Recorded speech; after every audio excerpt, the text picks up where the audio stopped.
working on that. So public engagement did some cuts on it this morning, and we're getting a crack at it now. Later this afternoon, Adequacy will do it. We'll continue to take input via email from members through Thursday, so that we can get all that stuff integrated. And I should actually say the executive team will be meeting with Jesse Levin tomorrow. What time is it, Jay? Afternoon? Morning? No, tomorrow morning. To talk more. Bruce, to talk more about this, and then Thursday at the work group meetings will really be final tightening up on the statement of work, and then have that presented as folded into the contract with AIR for Monday. And it would have been, I guess, easy or easier to just take the statement of work out of the proposal, pop it into the framework of a contract, and there we go. But given the fact that the SOW was based on the deliverables that were determined by the commission back in January and early February, lots happened since then. And not just the situation we're in, but frankly, what we've learned during this process. So we want to be able to really fold as much of that into the statement of work as we can, being mindful that we still need to accomplish what we need to accomplish on time and on budget. So we're not looking to, any radical changes to the proposal or the work plan. But if there's better definition we can give to some of these things, then this is the opportunity to do that. So Bruce, Bruce is here? Yes, I am. Sorry. Yeah. Is there anything you want to sort of add to what we're trying to accomplish with focusing on the statement of work right now? No. You got it. So what Jordan's got up here, and I'm having a hard time. Is there a way you can make that bigger? Mary knows that I'm blind. She's always giving me grief. Yeah, let me see here. Anybody other than me having a hard time seeing that? Yeah, it's hard. Oh, too much. All right. Let's see. And you can the comments don't really yeah that I think is better. Yeah. So these are just some sort of thinking out loud thoughts. They're not sentences. They're not certainly not final language, but just taking a look at the 5 deliverables that we had laid out in the RFP, because that's really the launching point for the statement of work. And first deliverable is review of data sources. Some of them come from the state, some of them come from other sources. We had quite a bit of input, I think, last week from Doug Hall, Jeff McLynch, on their feelings about the value of some national, not reputation basis, but how relevant they are to New Hampshire demographics, and so I don't know if we want to fold some of that into the point 1 there. That may be something that we want to just have highlighted, that making sure that the data sources have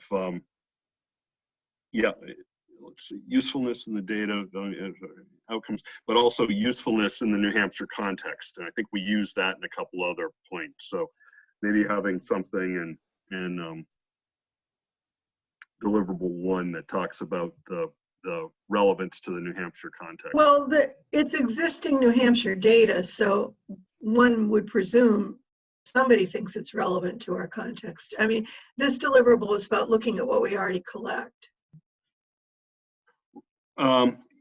Right. But also, what I'm talking about is really sort of making sure that we're also talking about other data sets that got a phone going or something.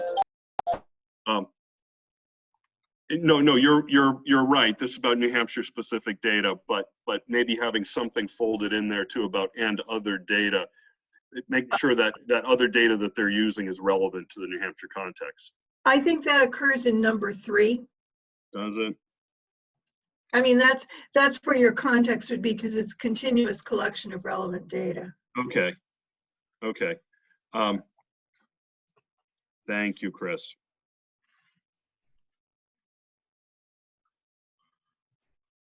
So getting to that, and this sort of gets to number 3 and number 4.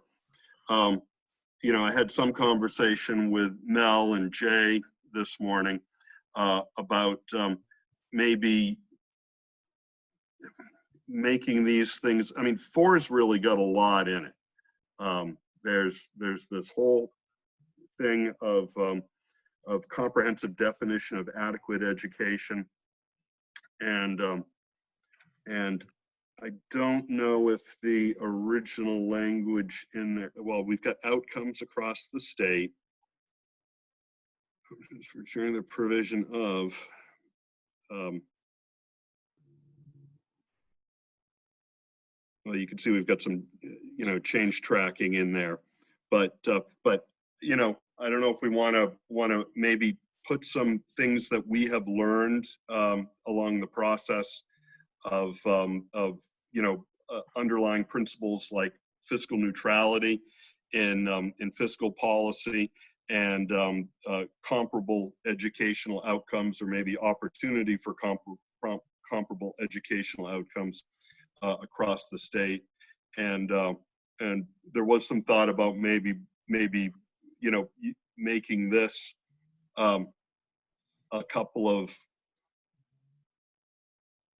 putting these into separate deliverables, or separate line deliverables, moving the New Hampshire context, basically the data, into one, and then into deliverable 1, and then deliverable 3 talking about maybe adequacy and outcomes, and deliverable 4 talking about a funding and distribution model. I don't know, thoughts on that? I have a suggestion.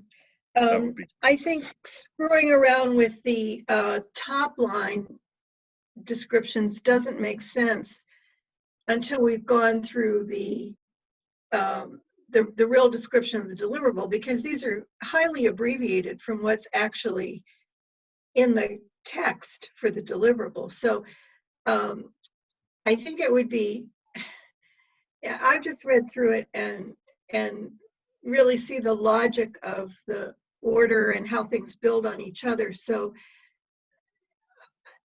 I'm happy to be part of a conversation where we take each of their text deliverables and say if that makes sense. But this is just like a headline writer changing the headline, and I want to make sure that we know what we're actually implying here. I don't know if you've gone through the whole thing and looked at deliverable by deliverable, and within the deliverable itself, if there's something that needs to be adjusted, but I'm a little uncomfortable with just adjusting at the headline level. well, I don't think we'd be just adjusting it at the headline level, but I wanted to start with I thought we would start with something that really sort of laid out at a high level what we wanted to see in the statement of work, because, you know, it's these 5 points that really, you know, drive the response that AIR had in their proposal. But I mean, you know, at the end of the day, it's not these 5 points that are in the contract so much as the statement of work and the timeline associated with that. Right.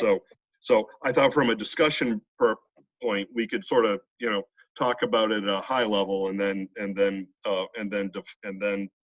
make the changes later this week to the other parts. But Jay's not on the line, I don't think, but Mel and Bruce, I mean, we had a pretty lively exec team discussion this morning about deliverables 3 and 4, and particularly I think as it relates to what New Hampshire's obligations would be in terms of funding an adequate education, and how you go about considering outcomes in that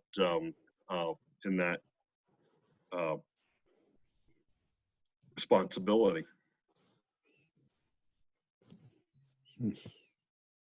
Hey, David, Yeah, Rick. in number 3 there, can you explain to me why you have struck including suggestions for making ongoing adjustments? I think this is something that, especially during this time of COVID, and looking at where we want to go, we're going to have to make ongoing adjustments. No question about that, Rick. And I think that was something that I was trying to fold into number 4. Where it talks about comprehensive definition of an adequate education. I can't see what's behind what Jordan's got up there.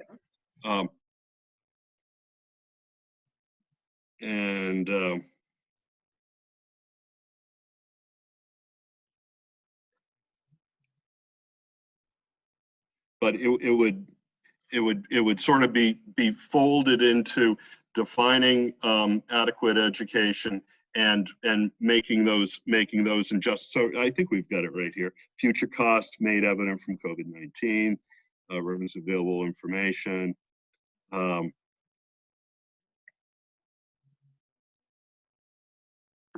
But adjustments would be in there. Yeah, I hope so, because I think that's been the downfall of our current formula. No question about it. Yeah. I mean, and without having a formula which is built around the thoughts that we are going to adjust, and the formula allows that adjustment based upon certain criteria or condition, I just don't want to lose sight of what we had there in 3. I think that's an important aspect of our goal and where we want to go and what we'd like to have AIR helping us with. Mm-hmm. I absolutely agree with that. I just didn't know if that made sense in 3. Well, 3 is where you do modeling, right? Where you do.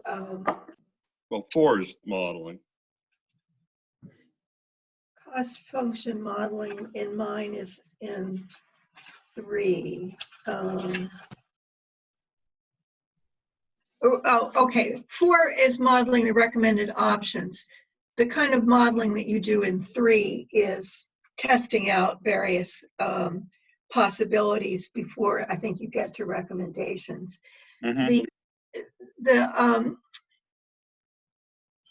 The taxing, I guess I'd like to know why you would change fiscal taxing capacity and additional state aid resources to state tax policy, because I think it also implies analyzing, it's an equity analysis and comparison of equity. So I think it's also taking into account local taxing capacity based on valuation. So mm-hmm. I think it isn't only state tax policy there.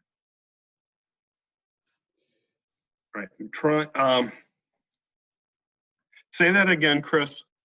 Well, I think at number 3, the inputs that are used for analysis are not just about state tax policy, but they also take local taxes and valuation into account in doing the modeling. So mm-hmm. that I don't think this is only about the state's contribution in taxing.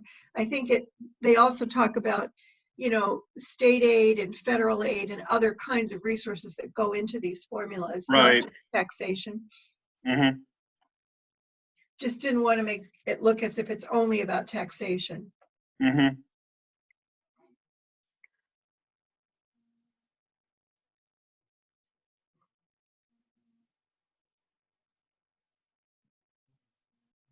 Right, right.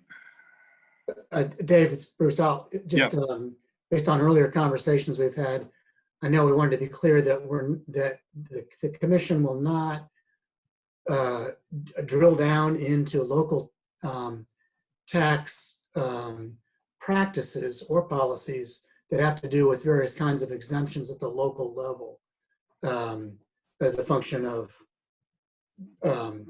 land use or characteristics or age, senior citizen abatements and things like that, because that's a briar patch. We probably don't either have authority to get into. Well, but I think we could, we've had some conversations about this, the concepts of inter-district or inter-municipality. Yes, right. Fiscal neutrality, and then there's intra-district or intra-municipality fiscal neutrality, which is a very different thing.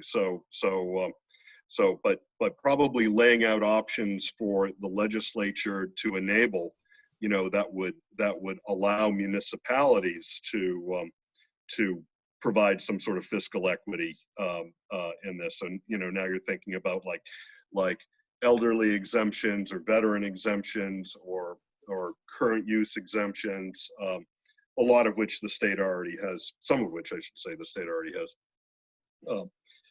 in place, but is really up to municipalities to adopt. I was thinking more of just basic valuation, because the basic taxing capacity goes into the formulas related to inequities.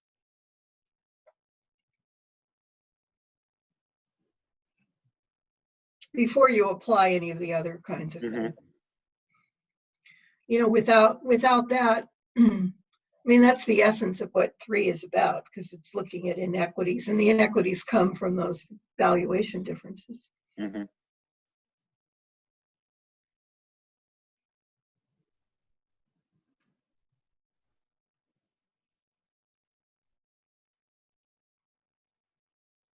Would that take into account places like Berlin that have a lot of federal and state buildings that land isn't taxable at all, and that takes away from their capacity to raise funds? Sure. Yeah. Or Concord. Oh, Concord's a good example. Mm-hmm. Yeah, well, and communities that are in the Merrimack flood plan. Right. I guess I'm generally uncomfortable with changing people's scopes of work, I guess I would say, without having a dialogue with them about the deeper meanings behind some of the inputs. It's just, I've not seen people do this before.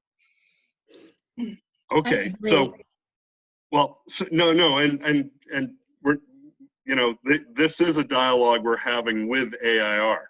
So we're talking with them tomorrow about this. We talked with them last week about this, and it actually came up during a reference check that Bruce and I were on. I won't say who it was from or who it was with, but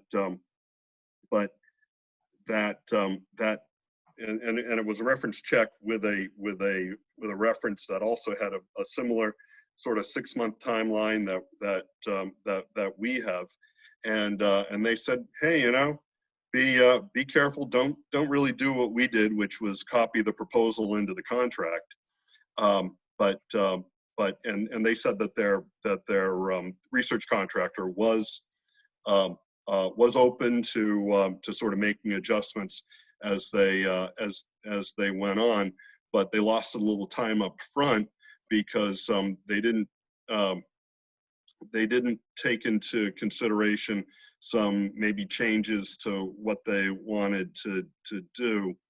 And it's, you know, like I said, instead just sort of copied the statement of work into the contract. So you know, I sort of was thinking we want to avoid that given our time frame. And if there are sort of, you know, maybe more specific things that we want to try to you know, address in the statement of work, that we try to get those in right now. Dave, Yeah, Rick. I'm still hung up on this number 3, and I apologize for that. But No. in reading this, I'm getting the feeling that when we talk about the word accountability, and I've always been an advocate for accountability in many different ways. And accountability for policy, yes. Accountability for costing of an adequate education, yes. I see this statement as really aiming at a fiscal accountability.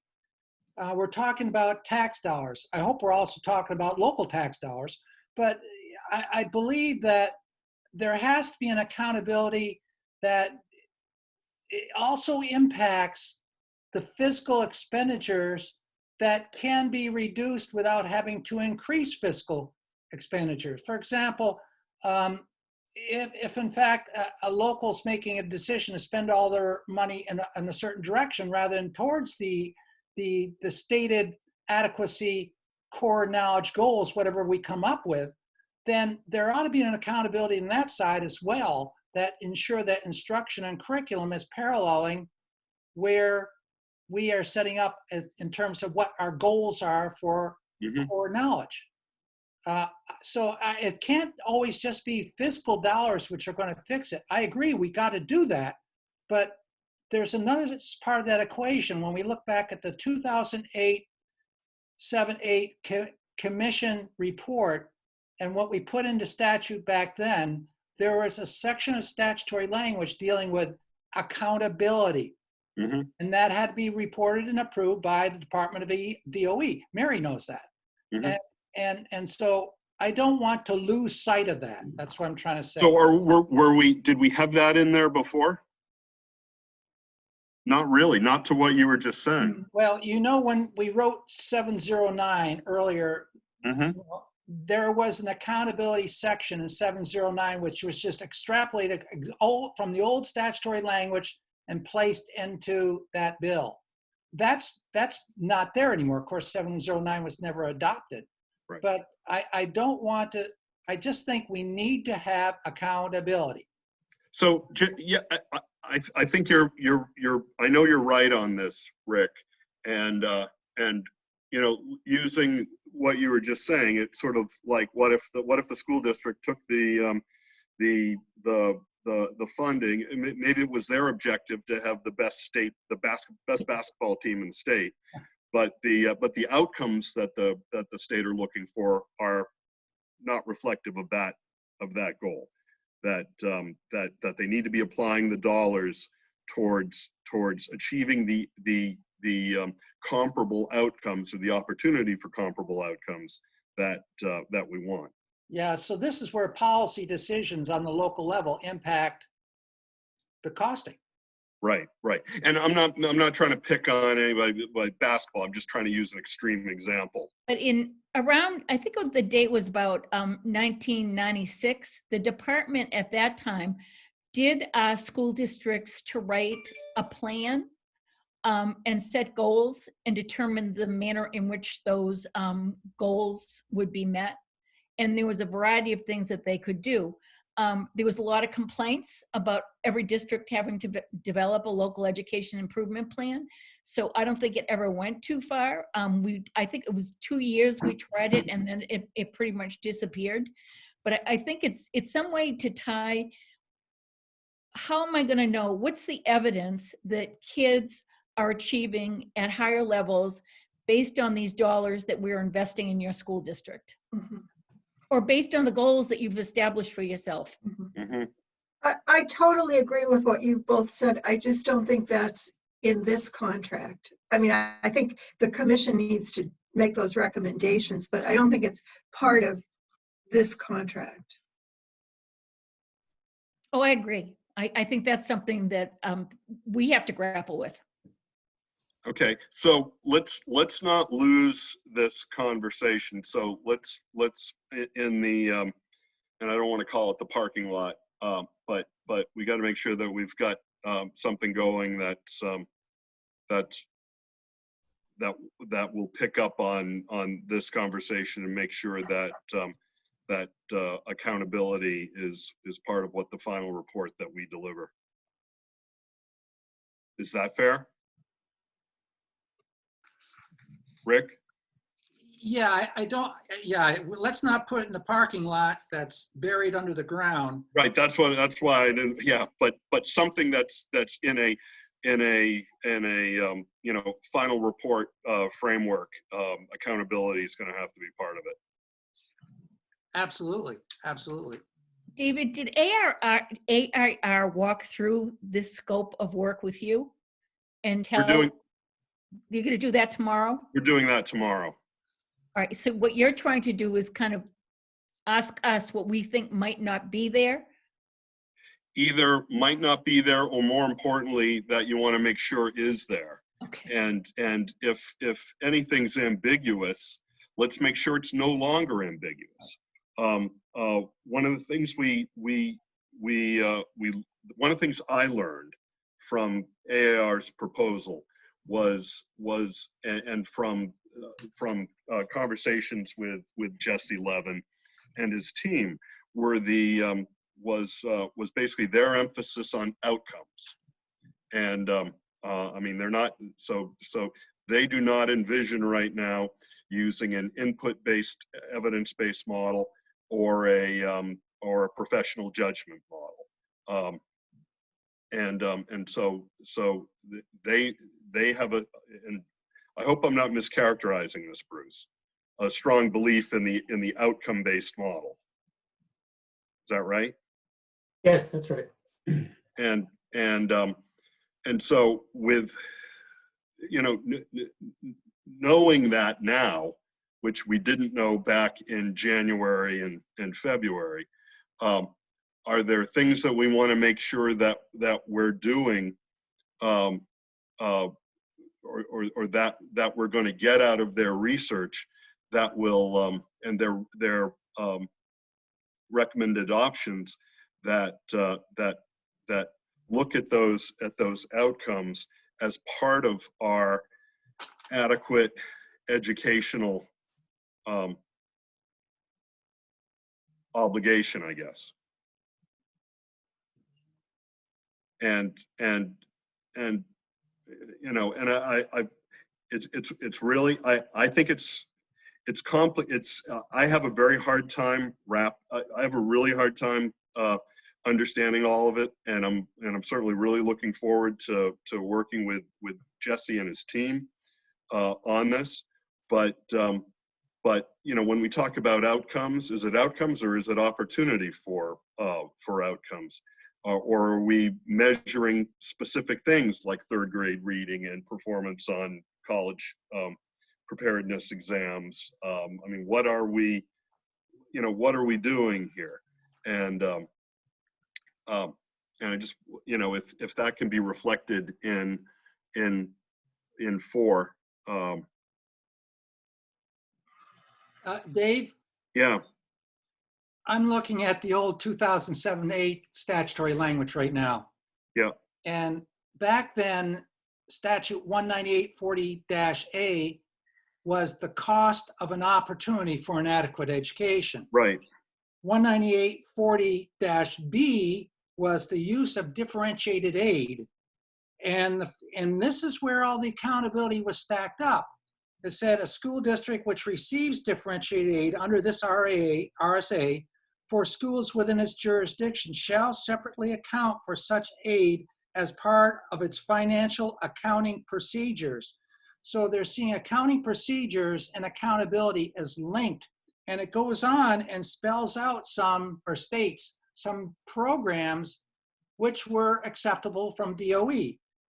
They spoke about full-time kindergarten. They talked about pre-kindergarten programs, extended learning programs, professional training.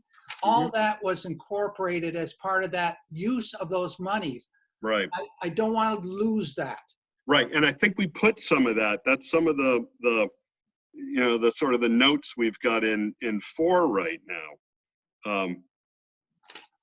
You know, we've got professional development, mental health. Very narrow. Well, I think we've got et cetera in there too. So, you know, it's sort of reading from that list that you've got, Rick. Yeah, see what they had back there underneath that section of law, which I think is really important, and we started missing it, including but not limited to pre-kindergarten programs, full-day kindergarten programs, extended learning time, professional development opportunities for teachers, hiring of additional instructional and non-instructional personnel, programs designed to reduce class size, parental involvement programs, additional technology resources, and it goes on. It's all stated. And that was during the tenure, I think, that Mary must have been at DOE. What's the site you've got there? The statutory reference? Well, it's 19840-B. Could you just jot that in, Jordan? And that was in relation to the New Hampshire Education Improvement and Assessment Program, the NEAP. Remember that was the first generation, and that was passed, I think, in 1992. I was working at actually RMC in, I think, 94, and I went to the department after RMC, and I think that's working with Bill Ewert. We did a lot of that, the conversations about those things. All the statutory language is placed underneath school money. And Right. it's the old, it was put in effect, you know, I'm looking at dates here. Effect July 1, 2005. And then it went forward to 08 when they put this into law. It was all struck when we subsequently changed all this stuff when I got into the legislature. Okay.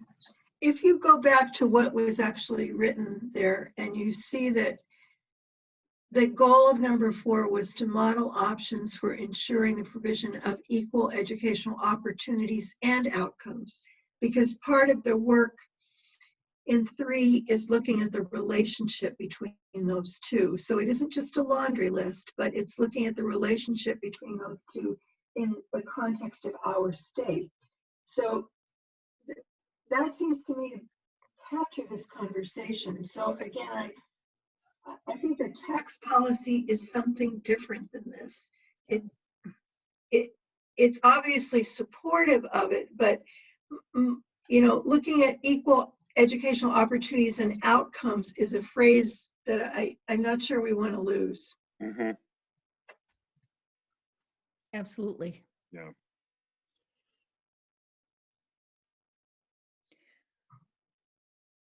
I actually think the language here is pretty broad and covers a multitude of things. And I just, not knowing what their intent when they wrote this, I think it sounds like they've got a lot in there. Well, you're talking about down below, or you're talking about this, Mary? 3 and 4. I'm talking about this, what we're looking at. Yes. We wrote this. Yes. So, and are they comfortable with that?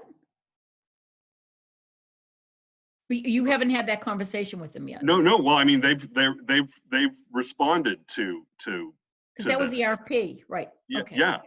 So, David, so the if I question may- is, are we getting what we need out of this? I'm sorry, David. No, Dick, please jump in. Yeah, we didn't really write this. We wrote an RFP that had different language, some of it the same, and then they recharacterized it in their response and said that they characterized the 5 key deliverables in this language, and so then you've used that as the starting point, which you've then edited with the stuff we're looking at.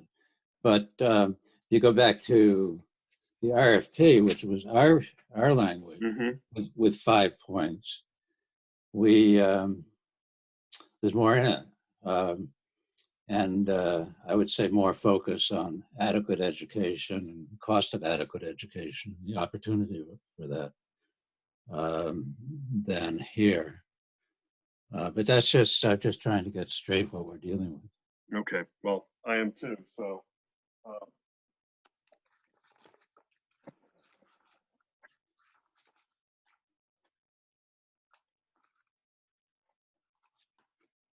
I think it's, you know, it's not that when you use an outcome-based approach, you don't also look at the components of adequacy, but you look at the components in relationship to outcomes. So it's not like it's an either or, and I think that's what their original language here was trying to capture.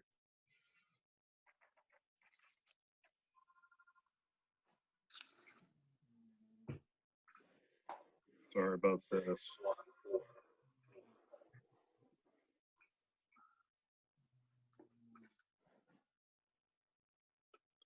All right. What do you want to do here then?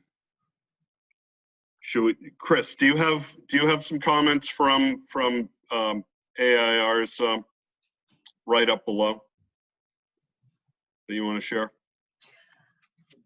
Their right up below makes sense to me. The whole thing makes sense to me. I would, you know, I don't think you need to put it all in the scope of work. The whole thing makes sense to me except for the timeline. I don't think from my perspective, I think there's anything incorrect here or anything that we didn't ask for. Obviously, it can be tightened greatly. And then I think we need to seriously look at the timeline. But, you know, I would rely on them for some ideas about what the timeline realistically now is and what can be done at the same time, maybe, what might need longer, etc. I'm just worried about kind of picking apart the whole logic of a response that, at least to me, makes sense as an approach. Okay, I mean, I think that's very fair. Yeah, and we you know, in an earlier work group meeting, there was also concern about the timeline, so we've got a couple of notes there. But maybe this should be, as Chris suggests, part of the interactive discussion we have with Jesse tomorrow, and maybe making a note of that. It doesn't actually seem possible to have all this done, considering everything's going on, to have it done by July 21st. Right. Responding to that, I don't think we can judge that. And I think that Dave, in talking with AIR, should definitely raise that question. That came up earlier today with the other work group. So ability to get this defined job done is the question, and make sure that AIR is comfortable with it and that we're comfortable with it, given AIR's reflections on that. So I would go with that. I generally think if you go down from deliverable 1 with the detail down through deliverable 5 is really pretty good. The only thing that I would have added is that when you get to deliverable 4, which is really quite good, there's a more detailed discussion of finance. And they say we need to develop a firm understanding of the way. Oh, you muted yourself, Dick. Drive me nuts. It's going to drive me nuts. So anyway, I think I'm unmuted again. Yes? Yep, you're good now. Good. So they have this very nice, I think, good discussion of revenue and what we need to understand to make recommendations that are in turn related to providing equal educational opportunities or the opportunity for an adequate education. That discussion, think needs to feed back a little bit better to deliverable 1, which is the data that can enable that understanding. And I thought maybe it could be simply a reference and such other data as needed to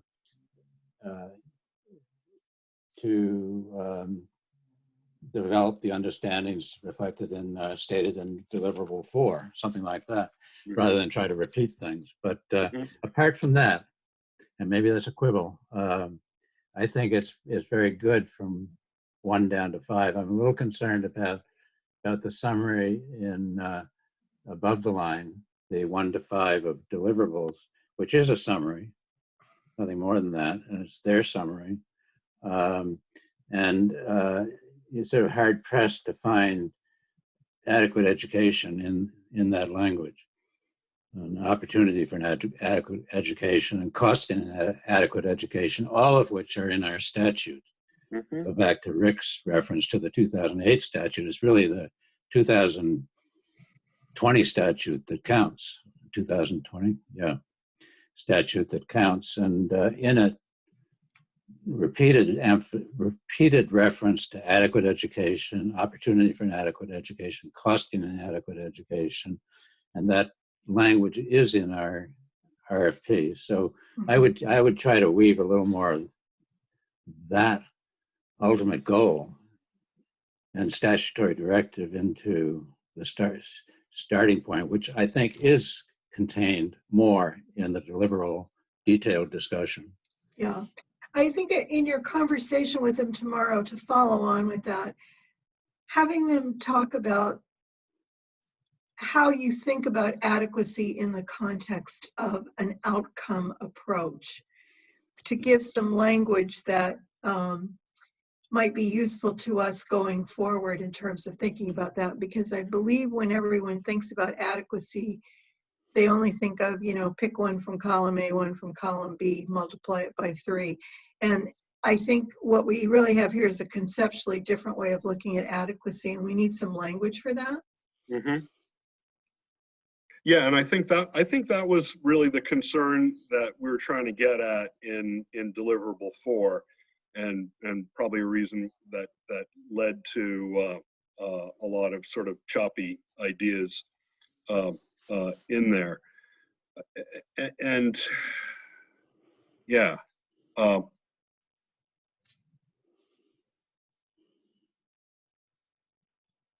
making sure that the outcomes are part of the really the requirement of adequacy. That's right.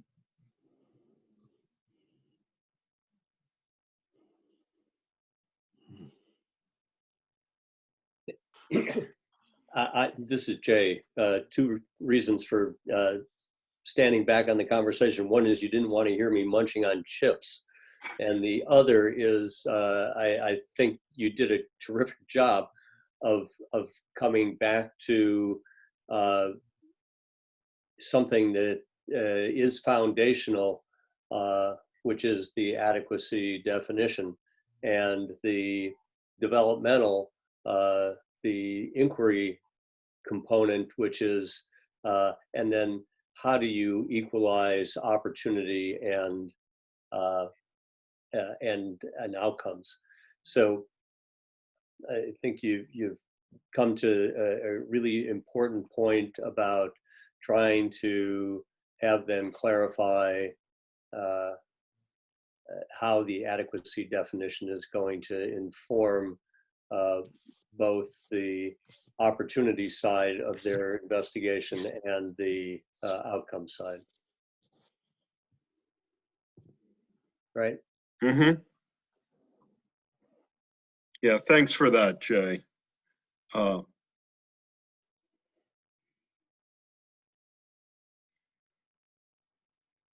Okay.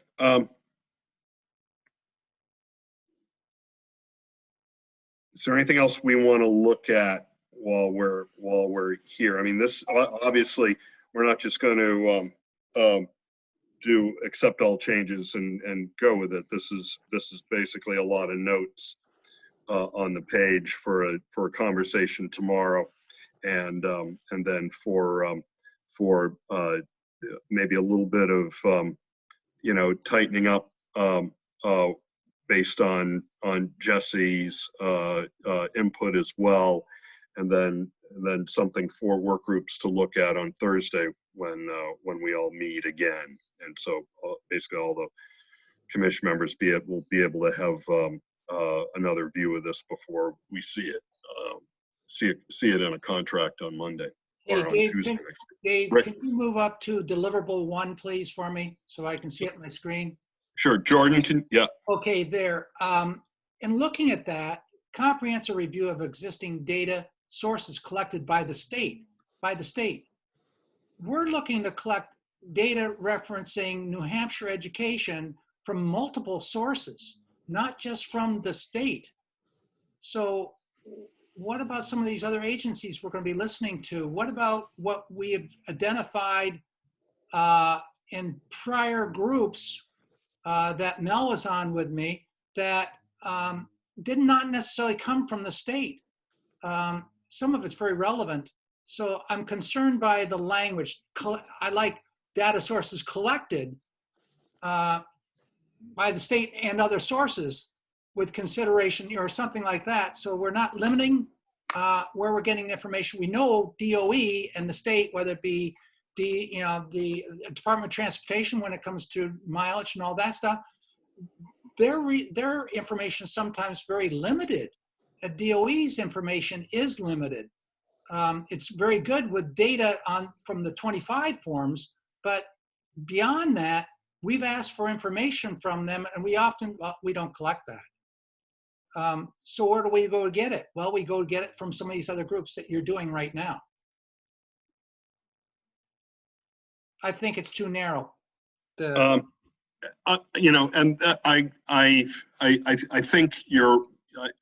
I think we could do it there, Rick. There's also some reference to New Hampshire context and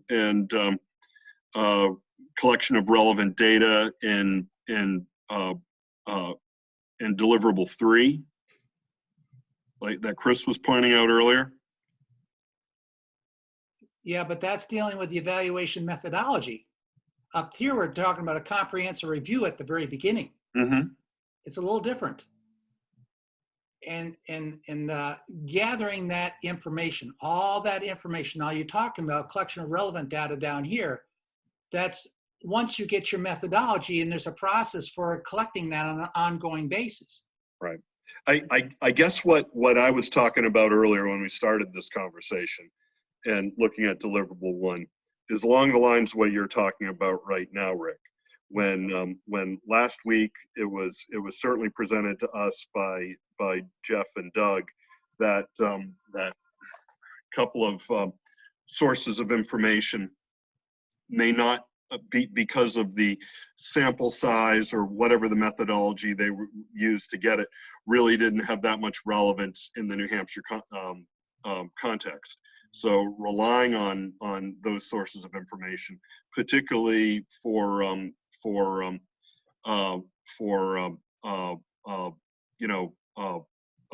either vulnerable students, low income levels, is not as good a proxy as, say, the free and reduced lunch. Hey, Dave, this is Bill Ardinger. I think Doug made that point about certain census data. Yeah. But there's other data that he said was very relevant. And I've seen that other states readily use in their targeting formulas. So I think we definitely won't be limited to just New Hampshire data by our advisors. Right. And so that's what I wanted to try. I think that's what Rick's trying to get into 1 as well. Yeah. Yeah, because census data you wouldn't label as New Hampshire data. Right.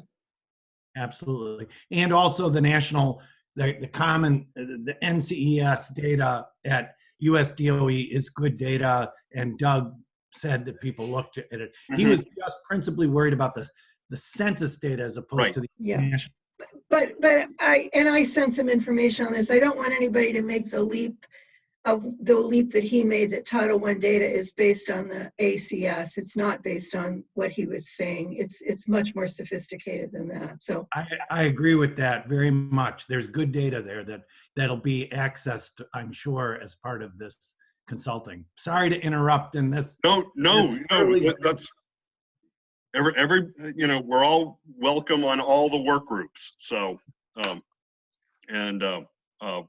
we all have ideas and background on this, so I appreciate it. All right, so a little bit of a time check. We're sort of coming to the close of the first part of our meeting, and the adequacy work group is joining in, and we're going to be hearing from Reaching Out. How are we? I guess a couple things. Any closing remarks on this for now? We're going to be looking at this again on Thursday. We're going to be talking with AIR tomorrow. If anybody wants to email Bruce or me with comments or suggestions or things we want to make sure we bring up with Jesse tomorrow, please do that. Dave, I'm going to send you the issues I was talking about when it came to costing accountability, dealing with differentiated aid, and some of that statutory language that we had in place back prior to 2008. I think that's extremely important. Great. Could you copy Bruce and Jordan on that too? I will do that. Terrific. Thank you, Rick. Dave, just a general question. This maybe is obvious, but this has throughout it the language. We describe the approach that we will take and so forth. So it's the response of AIR to our RFP. Is there going to be a change in that language? Has that been brought up before? So it's the vendor will, the AIR, the contractor will provide. You change the language. Yeah, but we need to work with them on that. We just want to make sure that there's a firm understanding between the commission and AIR as to what Absolutely. we want to do. In the end, there should be a document that's phrased. That's, I think Dick has a good point.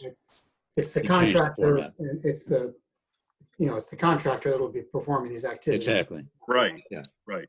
They'll turn it into contract language. Mm-hmm. Yeah, and I think we've also talked, and I think we talked last week about it in the adequacy work group, is we probably want to get some consideration of what we've learned going through a pandemic, what our level of preparedness is, and what our ability to guarantee, or not to guarantee, but to provide continuity of services and avoid a disruption, sustained disruption of services.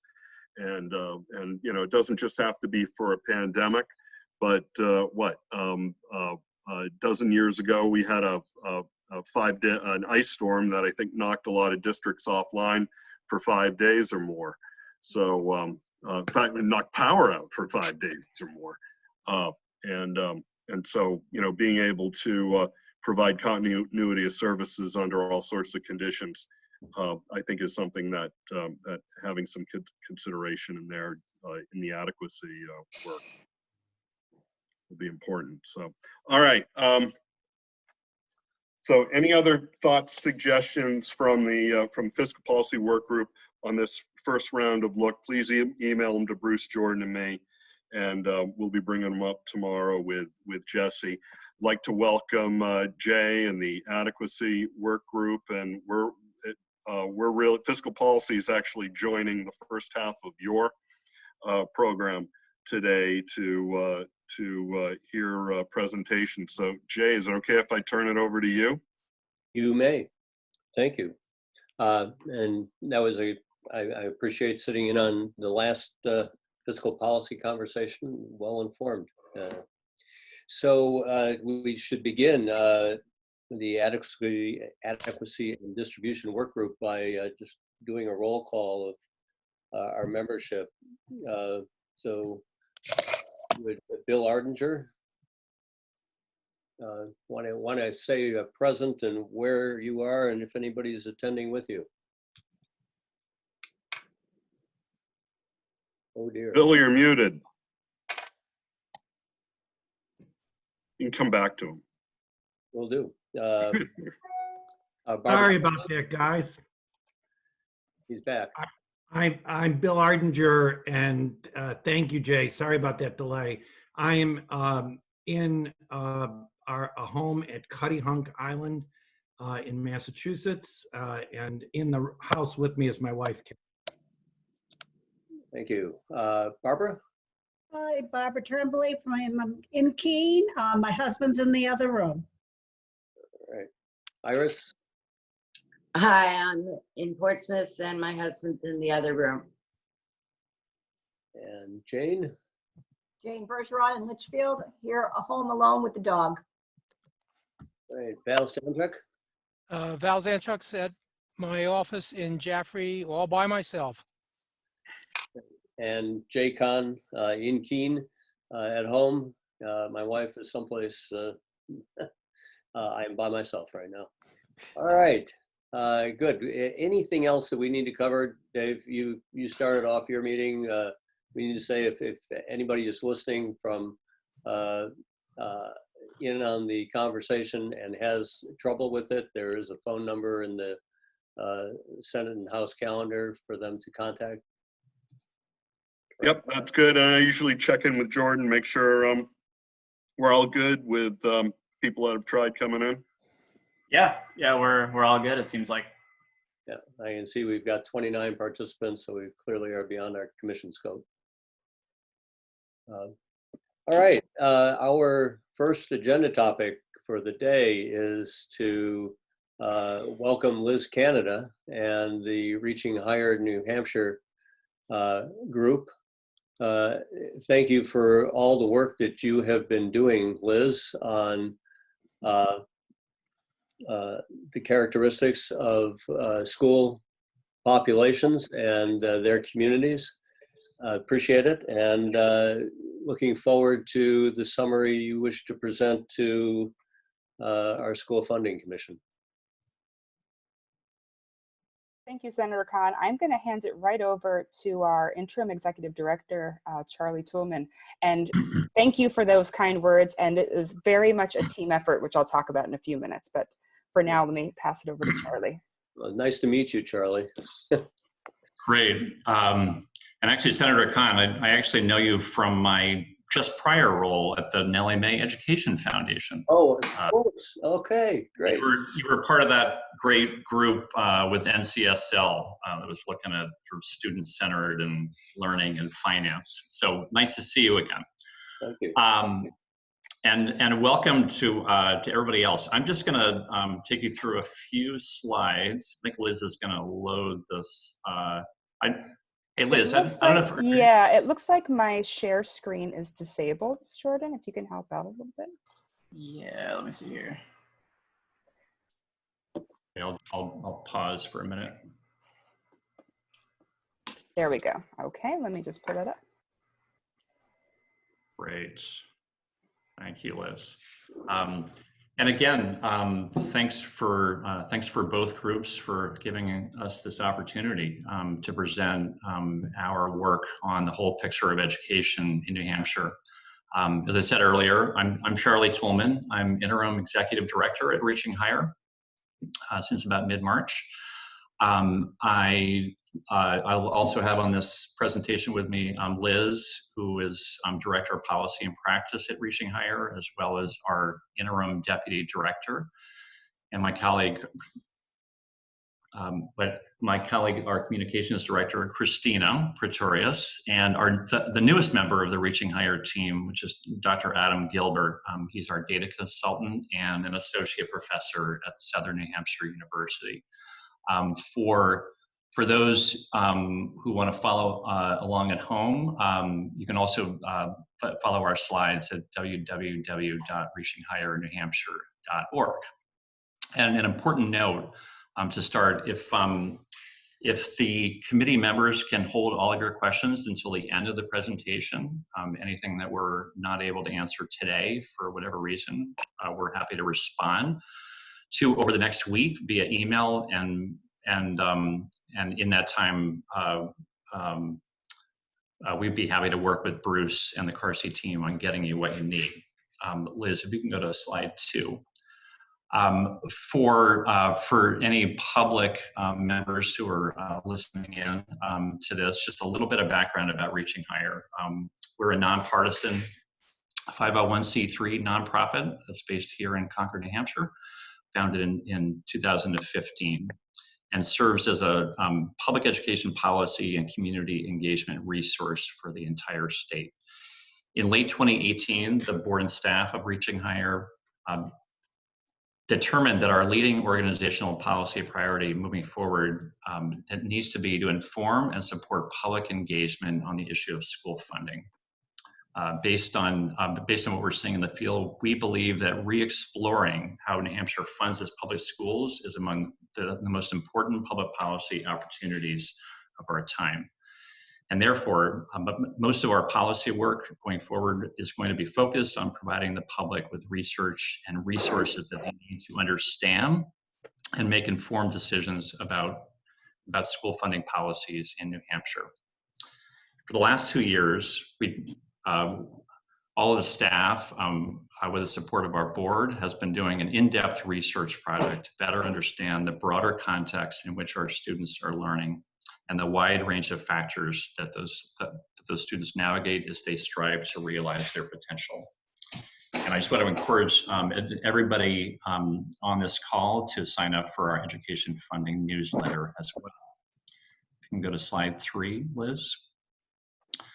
For our time together today, the Reaching Higher staff on this presentation is going to cover our whole picture of public education project. And in that process, give you an idea of the types of variables and data that we have examined and our key findings. And we're also going to speak to the research that we have continued since the project launched earlier in 2020. And we're going to continue to look at in the upcoming months. Go to slide 4, Liz. And for the rest of this presentation, I'm happy to hand this off to Liz and Christina and Adam to take you the rest of the way.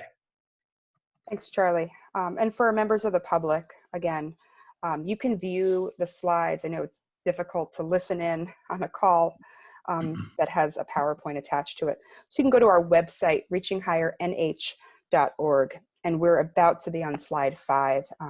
That's helpful for you. So the whole picture of public education in New Hampshire is complex, far more complex than the images conjured up when thinking of education. National headlines identify our state as one of the top K-12 educational systems in the country. Yet these high-level data points tend to mask the nuances and experiences of students from different regions of the state.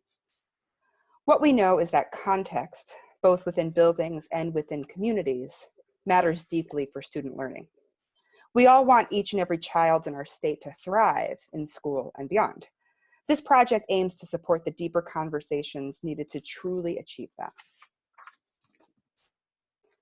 The whole picture of public education uses data from state and national databases to provide our communities with comprehensive research into student outcome indicators. You can see those listed in front of you, student and teacher indicators, community indicators, and school finance indicators.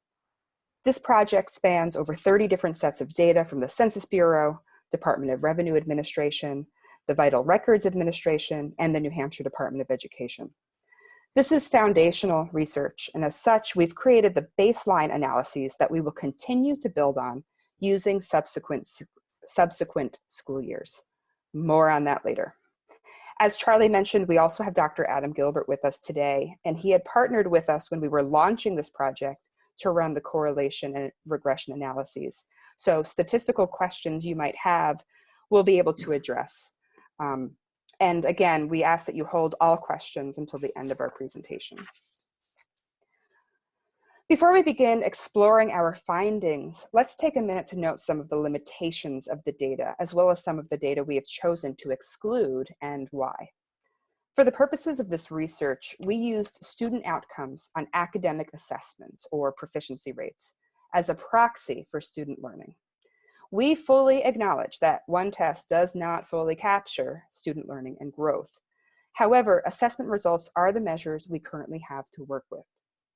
We did not include data from charter schools in this project, as one of the key questions this project sought to address was, how does the context, family and community, in which a student is learning impact their outcomes? We have data on charters, but the data about the communities from which our charter students are coming was not available at the time of our analysis. And that data is one of the most important aspects of this project. And there was some additional data that we wanted to include, but found was unavailable to us at the time. That data included teacher tenure and length of service and teacher demographics. So let's begin with our overarching findings, and then we will walk through each one individually. In fourth grade, student outcomes were most strongly associated with the concentration of families with school-aged children navigating poverty. We'll talk more about the indicator of family income through free and reduced lunch. Then, as students get older, the predictors of their academic outcomes expand to include both the concentration of poverty and the educational attainment of the broader community. And finally, we see that in high school, districts with higher teacher salaries outperformed their counterparts in academic outcomes and graduation rates. With that, let's walk through each of these findings in more detail. Our first finding is that fourth grade outcomes were most strongly associated with the concentration of families navigating poverty. And we've provided this figure as a tool to better understand the data. Each of these dots represents one school district. Blue shows reading, the yellowish green shows math. To read this graph, we're going to start with the horizontal axis, left to right, which shows the concentration of students eligible for free and reduced price lunch. So dots that appear on the left-hand side of the graph have lower concentrations of students who qualify for free reduced lunch, and those on the right-hand side have higher concentrations. The vertical axis shows the percentage of students proficient on each of these assessments. Again, blue represents reading proficiency, and green represents math proficiency. The higher the dot is, the higher the percentage of students who tested proficient on the test. The lower the dot, the smaller the proportion of students who tested proficient on the test. So we can clearly see that the proportion of students who tested proficient declined as the concentration of students eligible for free and reduced price lunch increased. We also analyzed student to teacher ratios, district size, and the relative wealth of the community, but they all fell flat when compared to a district's concentration of poverty. I want to be exceedingly clear. This does not mean that students are not capable of scoring proficient on these tests.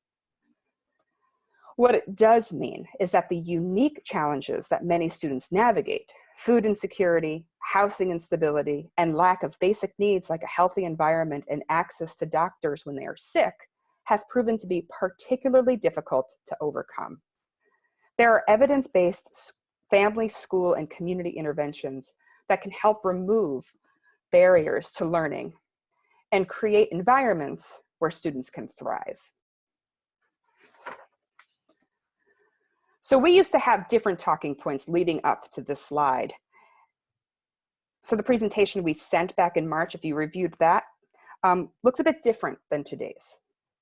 And I'm saying that overtly because our world and our state have changed dramatically in the past few months, as we are all very aware. But from 2008 to 2018, our student population decreased by 12%, and the percentage of students navigating poverty increased by 40%. This was already really important, but now we might expect to see this increase even more over the next school year and perhaps beyond. In last week's, we added a few additional slides as well, because in last week's commission meeting, there was a discussion on using free reduced lunch data and what to expect as students get older. The comment was that one would expect to see a decrease in free reduced lunch eligibility percentages in older grades, not necessarily because families no longer qualify, but because potentially there's maybe a stigma around qualifying for free or reduced lunch, or because the students are responsible potentially to bring the paperwork home and then bring it back, and so on, a few different variables. And to further clarify, for this school year, a household of 4 would qualify for free and reduced lunch with an annual income of $47,638 or less. There are also monthly and weekly income thresholds. But last week in your discussion, you used Exeter Region Cooperative as an example. Hello, Senator Morgan. Hello, David Ryan. So I wanted to show you what that looks like exactly.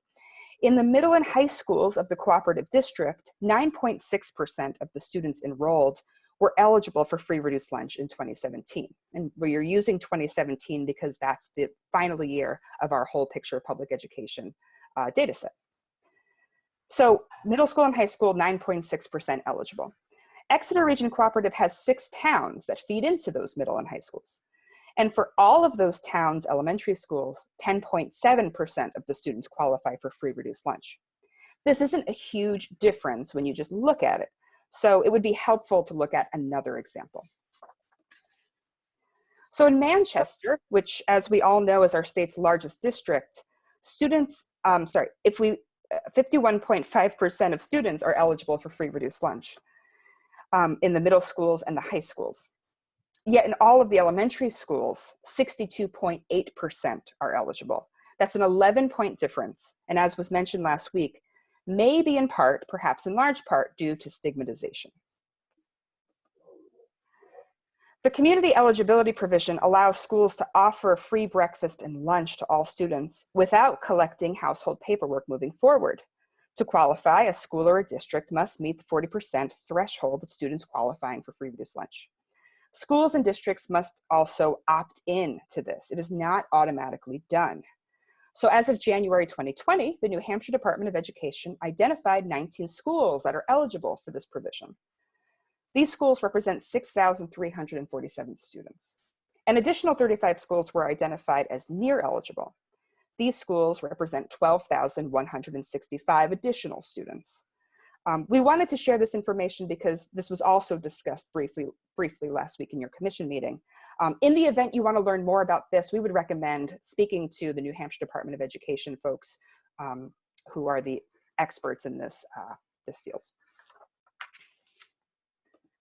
So a roadmap. We've covered the 4th grade elementary student outcomes. So what happens as students get older? The family income, the concentration of family income is still a predictor, but now we also have the educational attainment of the broader community. And let me clarify, the free reduced lunch indicator is about families who have students in school.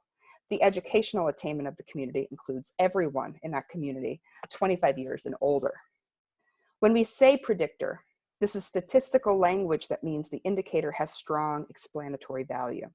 We see a strong relationship between family income and proficiency scores in 4th grade, and as students get older, that income is still a strong relationship as well as the educational attainment of the community. So here's what we found. In districts where most community members have up to an associate's degree, 36% of 8th grade students were proficient in math. What do I mean by up to an associate's degree? I mean those who started and then stopped out of high school, those who graduated with a high school diploma or equivalency, those who started college but did not complete a degree, and those who completed an associate's degree. So in communities where most community members have a maximum educational attainment up through an associate's degree, we see that 36% of 8th graders were proficient in math. Now, what about communities with high concentrations of those who have 4-year college degrees? We see that 62% of 8th grade students were proficient in math. The group on the right, these communities have at least 43% of community members with bachelor's degrees. So again, I want to say it overtly. When we say predictor, this is statistical language that means the indicator has strong explanatory value. This finding provides opportunities for additional research, certainly. And for today, we're going to offer 2 hypotheses when thinking about this finding. Hypothesis 1. Older students have the opportunity to engage with the community at large, both with and without the aid of their parents or guardians.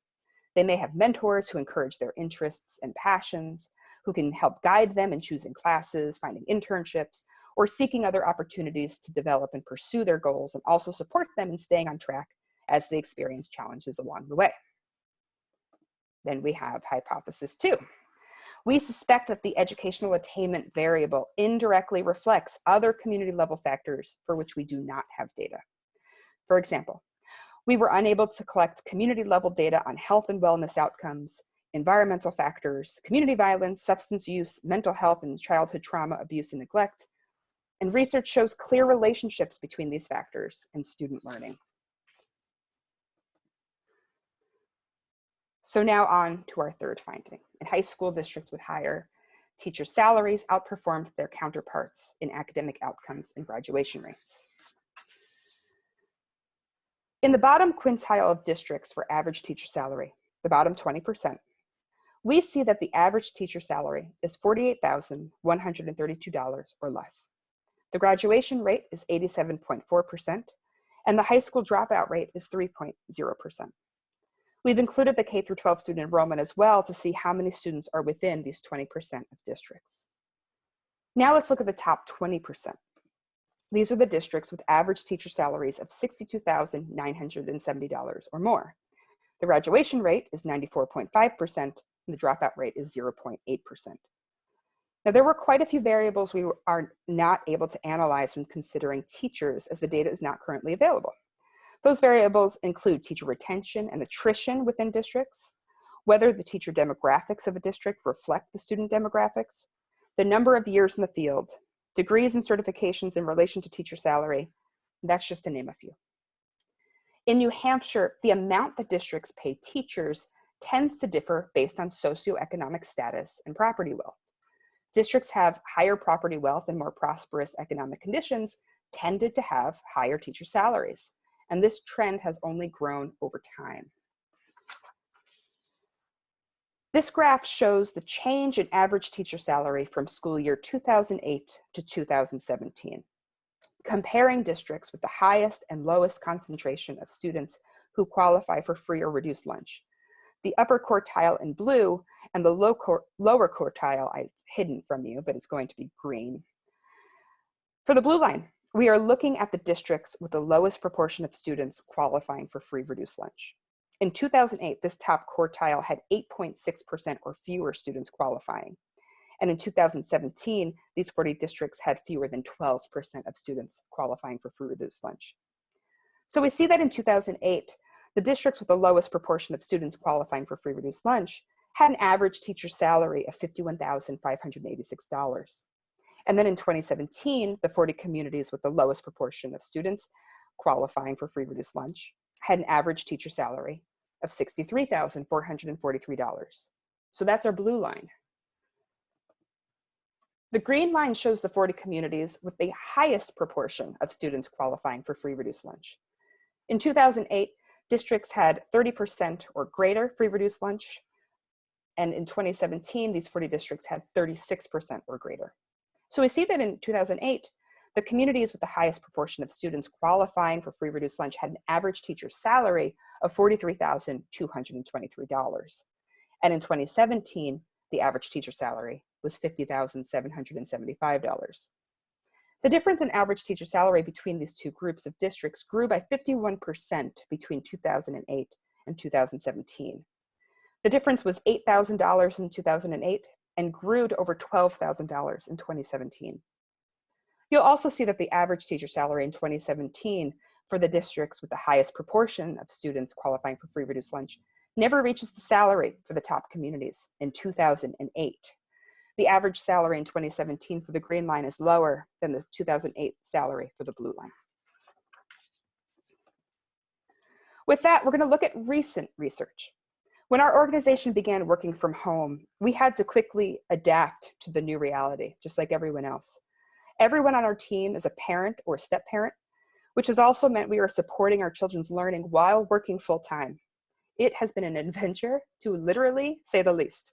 I want to thank our incredible team for pivoting quickly which has allowed us to update our whole picture of public education research for you today with the most current years. So thank you, Sarah Earle, Sarah Robinson, Dr. Gilbert, and Christina Pretorius. I'm going to hand things over to Christina now to walk you through this work. Thanks so much, Liz. So those data were from 2017, and you might be wondering, have the findings held? Since we sent these resources to you in March, our team has been collecting, cleaning, and analyzing data from 2018, which is the latest year that we can analyze because of the availability of the census data. It's not available yet for 2019. While we're still in the beginning phases of the work, our preliminary findings suggest that yes, our models and our findings have remained the same across all three of those major findings: the concentration of families with school-age children who are navigating poverty, educational attainment, and average teacher salary. So now let's take a look at specific enrollment trends over time. We're going to start with the elements of the current funding formula: overall student enrollment, the percentage of students navigating poverty, students with disabilities, and multilingual students who are receiving English language instruction. We're not going to go into the trends around the third grade reading differential. It's remained relatively steady at 1% in all counties since 2017. For these next enrollment charts, we are looking at the years since our project, so since 2017 through 2019. We didn't include the 2020 school year since those are projections by the DOE, and given the current state of affairs, they might look substantially different once they're finalized. And first in this chart, we'll look at the overall student enrollment. As we all know, our student population has been declining for a few decades now. This chart shows the change in the number of students between 2017 and 2019. The overall change hasn't been quite as dramatic as in previous years, but there's still a slight decline across the state. And you'll notice an uptick between 2018 and 2019. During this time, the state began to fully fund kindergarten as part of the adequacy formula. As of 2019, kindergartners are counted as full students in this formula, where they used to be counted as a half a student. In 2019, there were about 10,500 kindergartners. So that formula would affect the overall student enrollment figure quite a bit. Next, we see that the number of students navigating poverty has increased over the past decade. As Liz said earlier, the percentage of students navigating poverty has increased about 40% between 2008 and 2017, and this trend is continuing to tick upward even as student enrollment declines. In 2019, almost 3 in 10 New Hampshire students were navigating poverty. And in this next slide, we see that the change in the percentage of students navigating poverty by county. Rockingham, as you'll note, has the lowest percentage of students navigating poverty, while Coas has the highest, and also the highest uptick since 2018. Next, we're going to look at the concentrations of eligibility for school meals. The FY 2020 and 2021 budget included 2 new funding streams for schools based on the percentage of free and reduced lunch eligible students, as well as the equalized valuation per pupil. The DOE estimates that towns will receive about $12.5 million in additional aid in 2021 through this enhanced free and reduced lunch program. You can see in the chart that the number of districts and students who qualify for these programs. About 192 of the 245 New Hampshire towns are anticipated to qualify for this funding. The most towns and students are in that 12% to 48% bucket.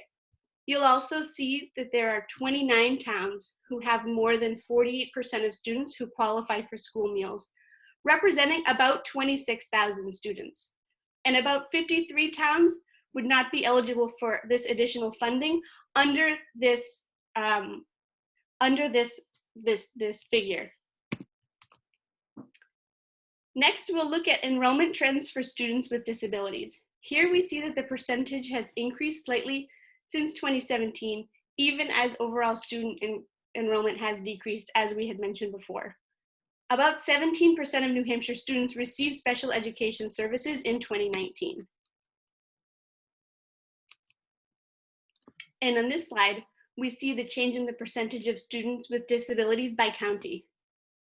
COAS had a notable increase in the percentage of students with disabilities, while Sullivan County appears to actually have had a decrease from 2018 to 2019. But here we see the county differences. And now we'll look at the percentage of multilingual students who receive English language learner services from their school. In 2017, there were about 4,000 students in English language learner programs, compared to about 5,200 in 2019. When we look at the county level data, we find some more nuanced trends. The percentage of multilingual students in English language programs in Hillsborough County has increased nearly 2 percentage points between 2017 and 2019, which is higher than the statewide rate. They also have had the highest concentration of students receiving English language services. All right, so next we're going to talk about Reaching Higher's research priorities in 2020 and beyond. We have a number of research questions that we'll be exploring this year and in future years. These include fully updating that whole picture of public education project that we just reviewed beyond some of the preliminary findings that we just went over, as well as exploring the public's beliefs around public education, equity in schooling, cost, and other relevant topics. It also includes research around equitable education, including researching course offerings, co-curricular activities, school facilities, and some other questions. And we'll be doing some storytelling around education, equity, and opportunity. We've started some of this work through the lens of remote learning, including some of our pieces around student mental health, funding implications, and support services. And I just want to commend Sarah Earle, our storyteller on our staff, who has been doing a phenomenal job with connecting with students, with educators, with support staff, with families on telling these stories. We're really excited to continue them through this year and beyond. And with that, we'd like to turn it over to the Commission for any questions, and noting again that we are available via email and we'll be posting regular research updates via social media, our website, and our Education Funding Network newsletter, which the link is there if you would like to sign up for that. Well, thank you, team. Reaching Higher New Hampshire. We've allotted ourselves some time up to 3 o'clock. So thanks for leaving us the opportunity to ask you questions. If I could start, and then others, if you'll use the raise hand, or just who's going to be keeping track of who's next? I'll give you an hand, Jay, on that one. Okay, great. So you ended there with one of your research priorities down the road being an adequate education definition. I caught a little bit of your fleshing out of where some of the disparities might be around that definition. You said co-curricular activities, facilities. Could you flesh that out a little bit more?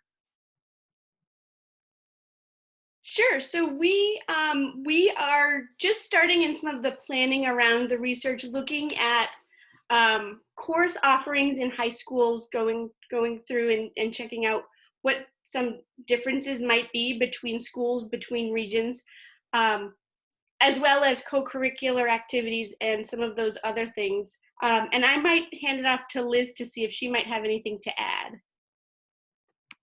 Sure. We'll be looking at facilities. We'll be interviewing administrators, students, families about their experiences across different locations throughout the state. Trying to think if there's any more to bring up right now, but those would be the main ones that we're looking at to talk about the potential disparities that exist. So for some of the course offerings, for example, number of AP courses that are offered in different districts across the state, the types of AP courses that are offered, whether or not there's participation in dual and concurrent enrollment, who pays for the AP test? Is it, does the school pay for it, or does the family pay for it? those types of examples. Does that help, Senator Khan? It does. It would be curious to see what data sources you come up with to be able to get a broad enough survey across the 200 or 176 districts. And we'd be, of course, happy to, when we're prepared to share that information, to come back and provide an update on what we found. If we're invited, of course, but we'd be happy to come back.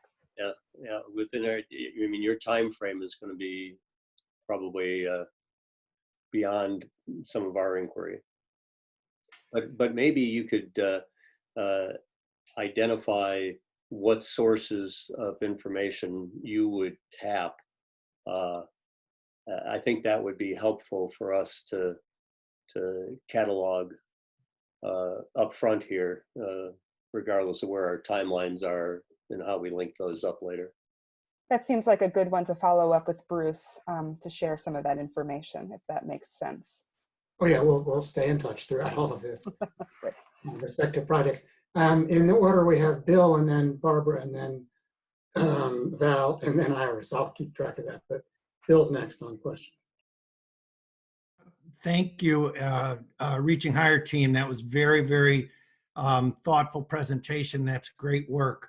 From the data that I'm seeing, you're trying to draw correlations between various variables and outcomes so that you can, I think, make an assessment of the relative quality between and among different districts. And, you know, we all kind of think we know what quality is as like capital Q quality, but it's extremely hard to define it, and because, as you put it, it's very subtle and complex.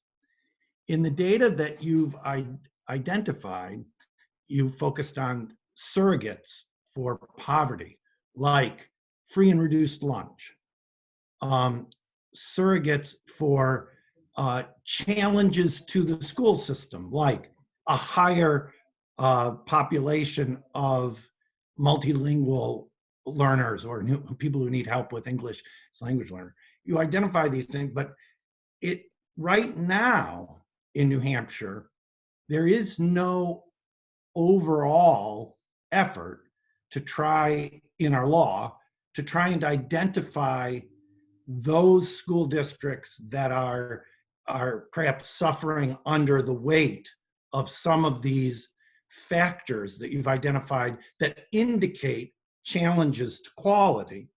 There's no like coordinated plan of kind of saying, we see this in this district, this in this district, kind of integrating all of these factors that you've identified in a way to try and identify districts that have the greatest need.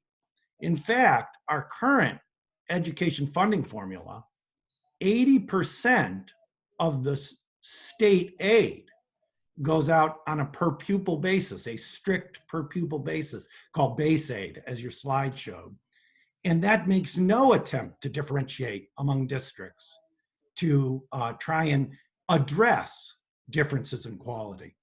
My question with that background is, is it possible, do you believe, with some of the work you've done, to start to piece together the different data sources that you've identified, where you've drawn correlations between like free and reduced lunch population and outcome, to try and piece together the variables in an integrated way that could offer public policymakers a way to assess where state resources should be devoted to first. So some kind of integrated comparison. You know, New Hampshire's total public education system, as you noted, is ranked in the top 10 in almost every major measurement, but we don't break it down by district as a policy right now. Do you think it's possible to build an integrated assessment of relative quality that could guide public policy decisions, like coming up with a much better much smarter, much more effective way of dividing state aid than strict per pupil, like 80% of our aid is divided now. Thank you. Well, you've asked a pretty large question, Bill, in that. I always do that. That's our guy. That's right. So I don't know that I can answer that question as you've set it out, but I can say that our project is meant to start these types of conversations. So what Reaching Higher will never do is say, you should do this, go out and pass this bill or do this policy, you know, whatever it might be. What we want is to make the conversation more nuanced and more detailed. So what you stated at the beginning, yes, we're looking at correlations across variables, and the different pieces that I think you're looking for, some of those you can see through our data visualizations in our whole picture of public education on our site. You can look at the different components that exist there. In terms of a statewide effort that's beyond what we're working on, I mean, I imagine it would be possible. So I can speak to what we do, I guess is what I'm saying. Christina, Charlie, anything you want to add to that?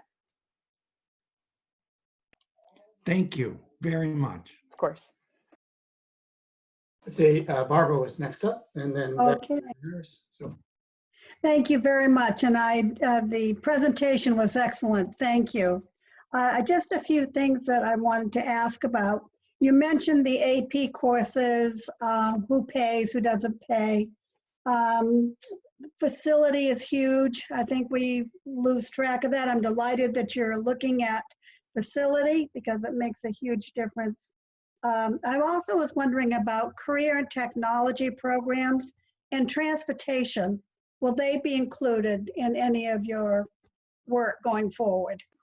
The short answer is yes. So I did not mention the career and technical, but yes, that is part of what we've pulled as well.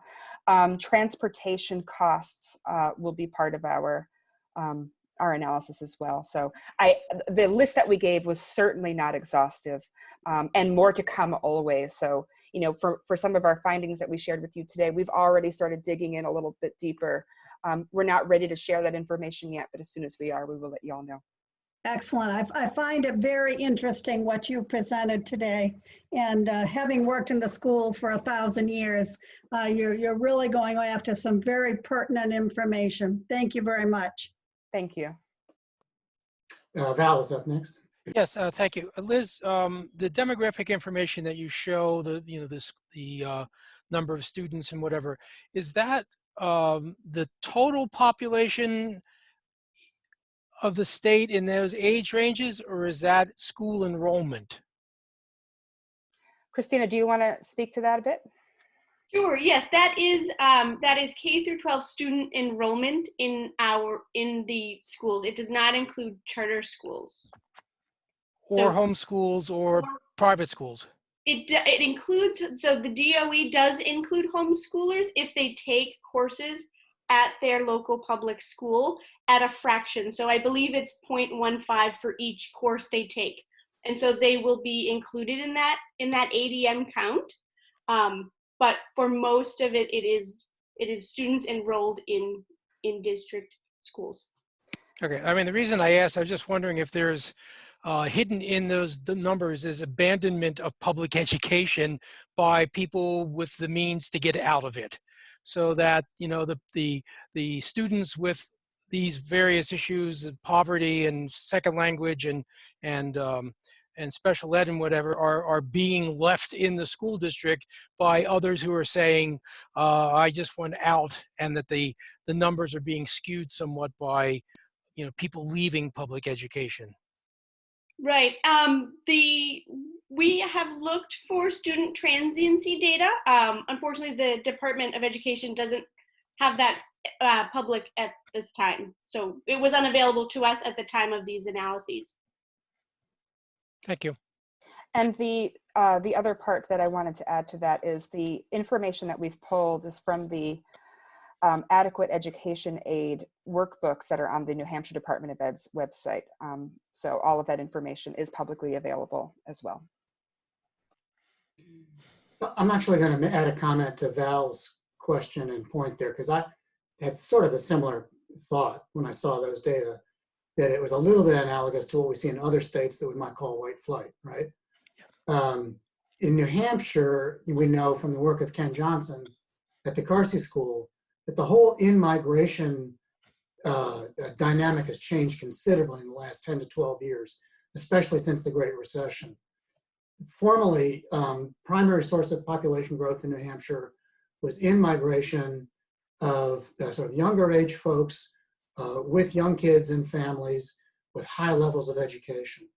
Starting around the Great Recession, that changed significantly. In-migration slowed down or stopped, in fact. And to the extent that in-migration has picked back up or continues to occur, it's actually primarily or a plurality of immigrant refugee families and less wealthy families and less educated families than was the case previously. So that change in the demographics of the population of New Hampshire, particularly population growth, it's not surprising to see a higher ratio of ELL and low-income kids, and going along with that sometimes a higher identification of kids with special needs or have IEPs. So it's an hypothesis, but I think that's part of the, maybe part of the dynamic that's going on there. May I add one more thing to Val's question? Around private schools, some things that have come out in some national research is potentially we might see an uptick from private school enrollment to public school enrollment due to the COVID-19 pandemic and how that affects families' income. So we might expect to see free reduced lunch population increase. We might see some movement from private school education to public school education. And we'll see in the upcoming months and years what that looks like. But just another note to that comment. So Iris was next, and then Dick after Iris. Thanks. Sort of a segue from that, I was really struck by the increase over the last 10 years of the percentage of children in poverty, and especially with what you're reporting about how it correlates to fourth grade achievement, and that we're likely to see an increase in the near future. Something that was in your full report that you didn't get to share today because of time was a table on page 17, table 1, that showed, and members of the committee won't be surprised I'm asking about this, that showed the weighted per pupil distribution from the state to the 4 districts you were following in your report from 08 until I think it was the 07, it was 17 that it was compared to. And in every single district, the weighted state support decreased per pupil.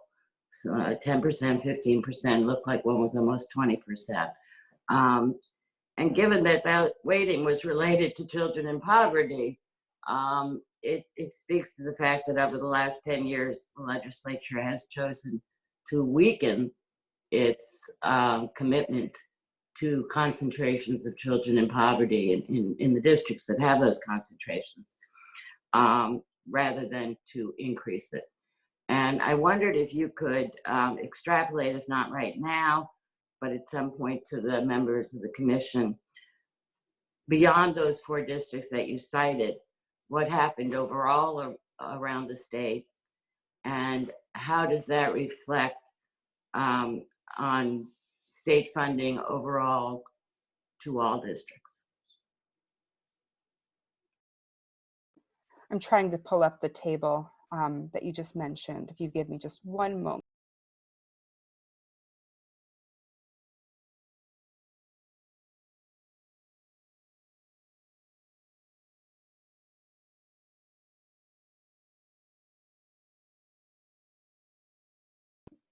Is this the one, table 1, changes in state funding per student?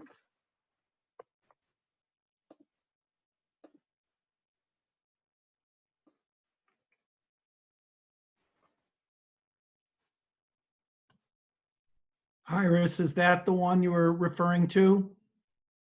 Oh, sorry, yes. I muted myself after I spoke. And I'm sorry, if you can repeat the question one more time. My apologies. I was trying to pull it up quickly. Wow. Okay. Well, I wondered if you could extrapolate for us, not now probably, but whether you must have the same information statewide. And I'd be curious how the 08-17 changes that you've outlined here for these four, what happens statewide and what happens to overall state spending. Yes, probably a conversation we can follow up with Bruce, and we're happy to do that. Thank you for repeating the question. I was able to mark it down. I really appreciate that. Dick and then Jay. Yeah, I think I'm unmuted. You can hear me? Yes. Okay. It's on this indicator of relative poverty question, and you've made several points about that and how that population fares educationally.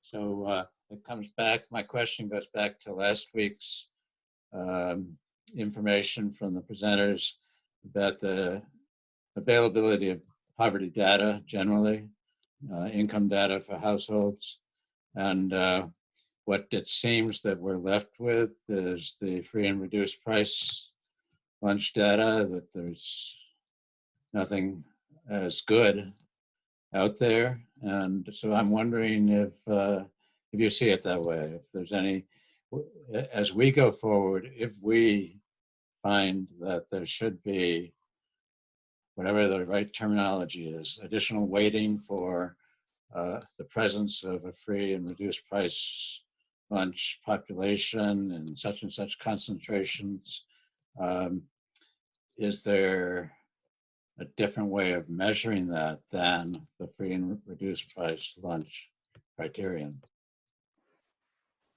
It's a good question. And I sent to Bruce, I think later last week, about more Title I resources to better provide you with what that looks like. We sent a fact sheet, the federal guidelines, the New Hampshire guide. There's a lot more to Title I. And the census data that they use is based on small communities as well. So the metric we use is the free reduced lunch eligibility, because for one part is that it's consistent over years of how it is collected, what it looks like, what it captures. I think any data point is probably really, one can scrutinize any data point that you're going to look at or any variable, but that's a metric that is readily available from districts. Christina, Adam, please feel free to chime, and Charlie, feel free to chime in with your thoughts too. Yeah, so median household income from the census was one of the variables that we looked at. In our models, the free and reduced lunch eligibility did have a stronger correlation, but it is certainly something that we could look into a little bit further and really tease out those models if that would be something that you'd be interested in. Yeah, I agree with what Christina was saying. We did see that median household income did have some significance, but free and reduced lunch was a better indicator, had a stronger link to performance. Performance on fourth grade proficiency scores, and then you found That's right. Community variable of educational attainment. That's correct. Yeah. At that point. And I'll just add on top of that, we're completing right now all the data analysis to produce the Civic Health Index for 2020 for the state of New Hampshire. And across all the variables we look at that predict civic engagement, civic health, from voting to helping your neighbors out, to volunteering in your community, to talking to friends and family about political issues, to posting opinions online, to charitable giving, all those variables, the primary predictor is the educational attainment level of the adults in the household. And so this, I think what I want to do is put a pin on this notion that the educational achievement level is both a proxy and a direct predictor for all kinds of successful community activity, economic success, civic participation and success, and so on. I think there's a convergence here around that, which I think, I mean, for me, the message of that is that what happens to kids in school is just critical to the well-being of their own communities and their state. You know, that's obviously a kind of a common sense statement, but the data being produced by Reaching Higher and also in this other larger civic health index data all converge on that reality. So it just the responsibility on the public, therefore, to sustain its school system is pretty critical. Sorry, that was a soapbox. Jay was the next one that had his hand up, and then we'll probably begin to wrap this part of the meeting up as we shift to 3 o'clock and the continuation of the Adequacy subcommittee work. But 1 or 2 more questions, or starting with Jay. Thank you, Bruce. So 2 things. One, in short, what I took from Iris's question is there a direct relationship between the loss of per pupil aid and the district's poverty level? And maybe that's something that really could be teased out of the data that you've got. I wanted to ask you another question that seems, if you can tease this out of your data. With 4th grade proficiencies and kindergarten being offered in a district, as that kindergarten program was introduced, if there's enough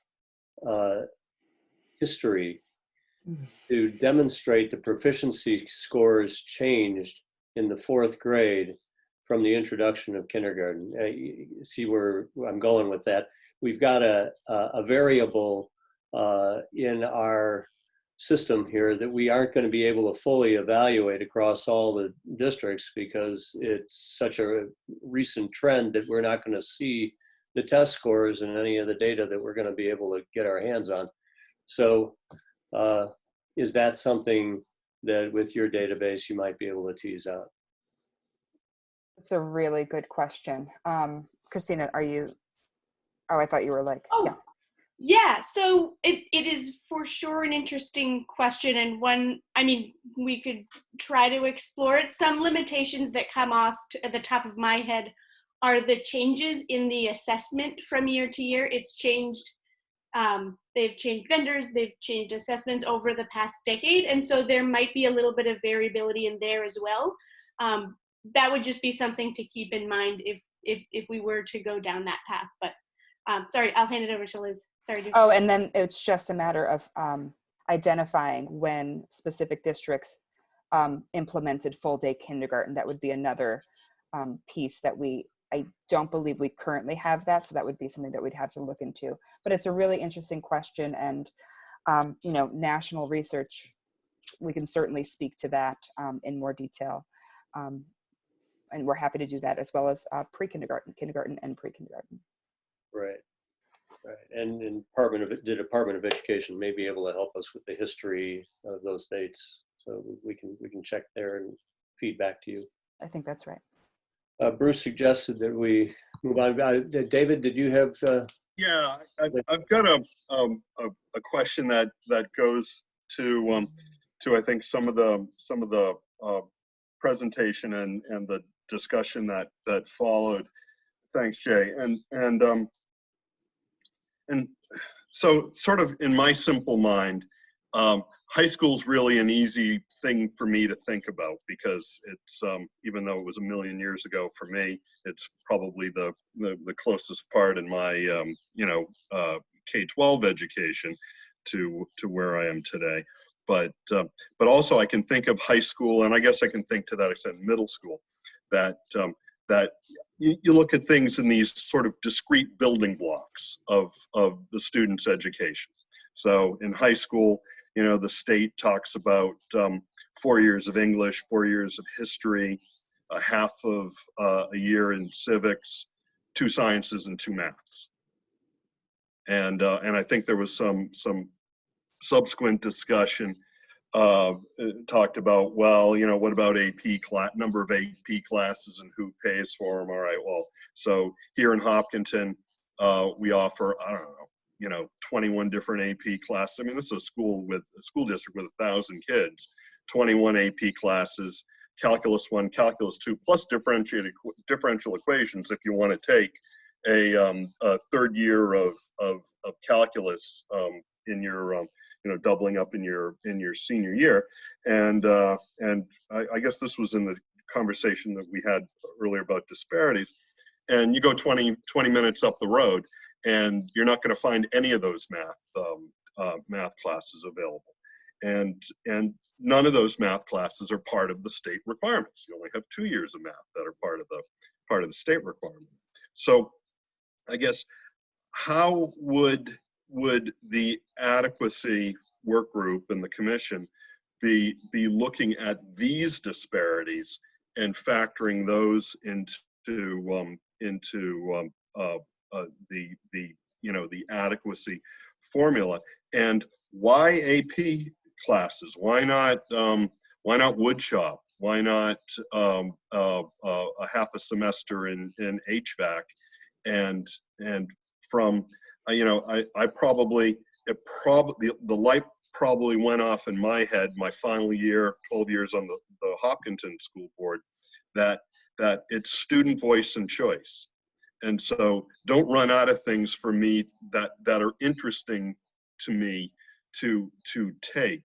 And you know, I don't think the state's anytime soon going to require differential equations to be taught you know, in high school. And maybe some high schools want to teach it, maybe some want to bring in a class in you know, climate change or wildlife management or something like that, you know, based on voice and choice. And I was wondering, how do you go about looking at these opportunities, particularly at the high school level, where they're discrete? Yeah, that's an excellent question. So it's more than just, you know, how many AP courses are offered or whether or not they have access to a CTE center or, you know, whatever it might be, but also matching that up with the economic variables that you all are talking about, you know, whether it's equalized valuation per pupil, whether it's free reduced lunch, you know, all of those different variables that go into discussing education funding. We want to see if there are any correlations to that. If we see that, you know, you're more likely to have more AP courses available to you if X, Y, and Z might be true. So that's part of what we are going to be working on to be able to share back with you what connections we're seeing. But yes, I mean, we talk about AP courses, but they're, you know, we often don't talk about all the other careers and roles that are vital to our state, our economy, our day-to-day lives. That are different pathways than AP. So thank you for flagging that too. Thanks. So let me once again, Charlie, nice to see you again. And now, of course, I make the connection back to the Student-Centered Learning Project and your leadership there. And Liz and Christine, thank you for the data, leading us through it, teeing up a lot of questions and conversations that you'll be looking into, and we're going to do it in a condensed time frame.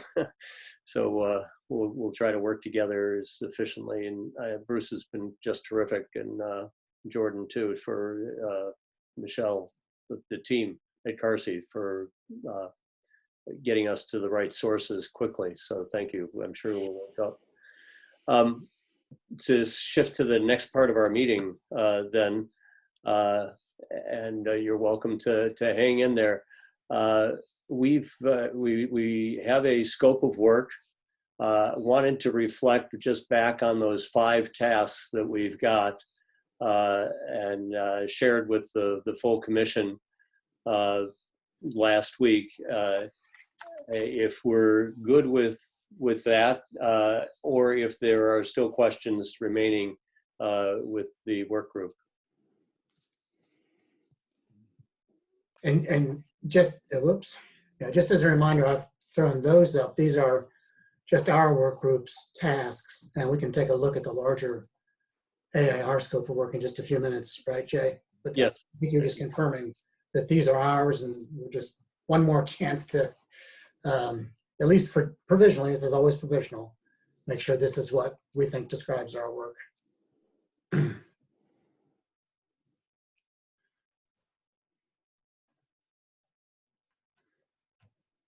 So, hearing no objections.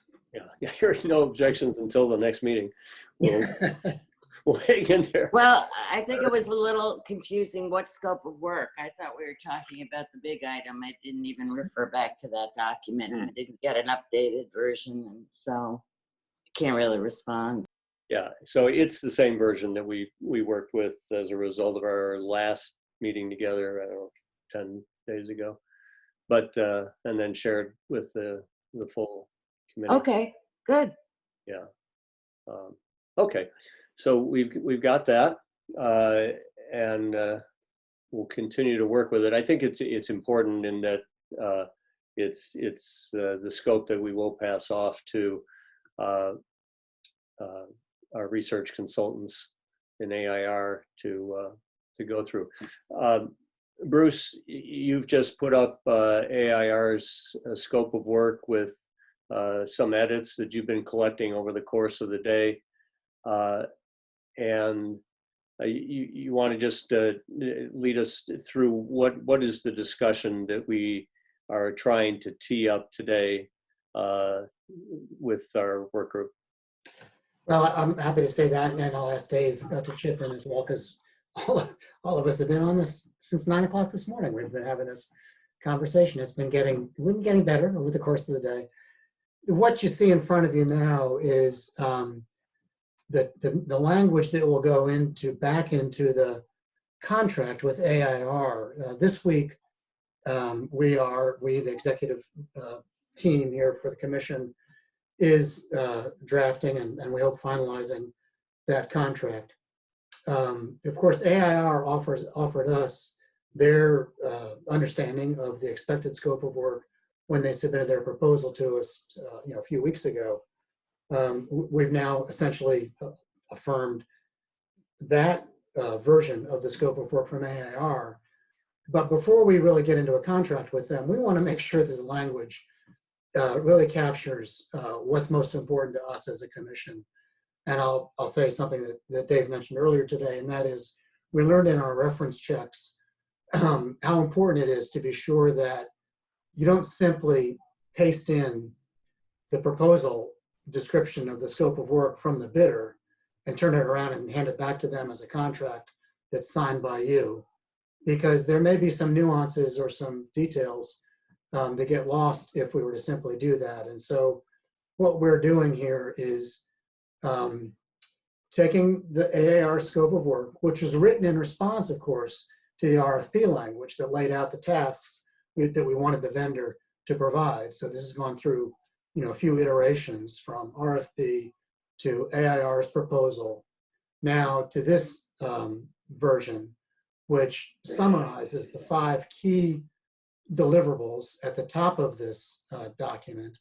And then down below, at this point, is still essentially AIR's description of how they will produce each of those deliverables over the timeline that comes at the very end of the document.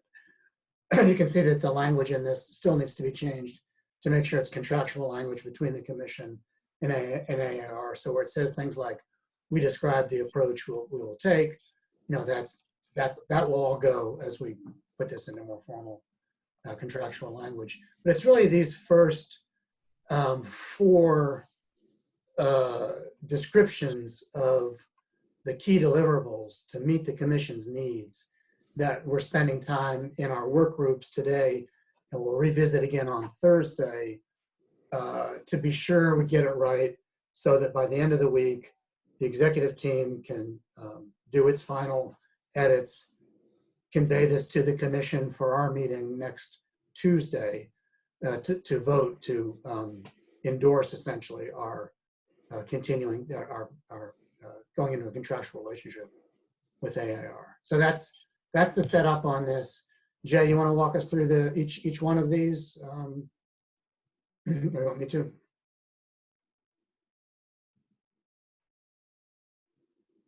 Jay, you got to unmute. Right. To clarify what the outcome of this conversation is, which of these do we see this work group attaching itself to, right? That's one of the questions. And the other is, does this adequately convey our tasks as we understand them and the tasks that the research consultant is planning to,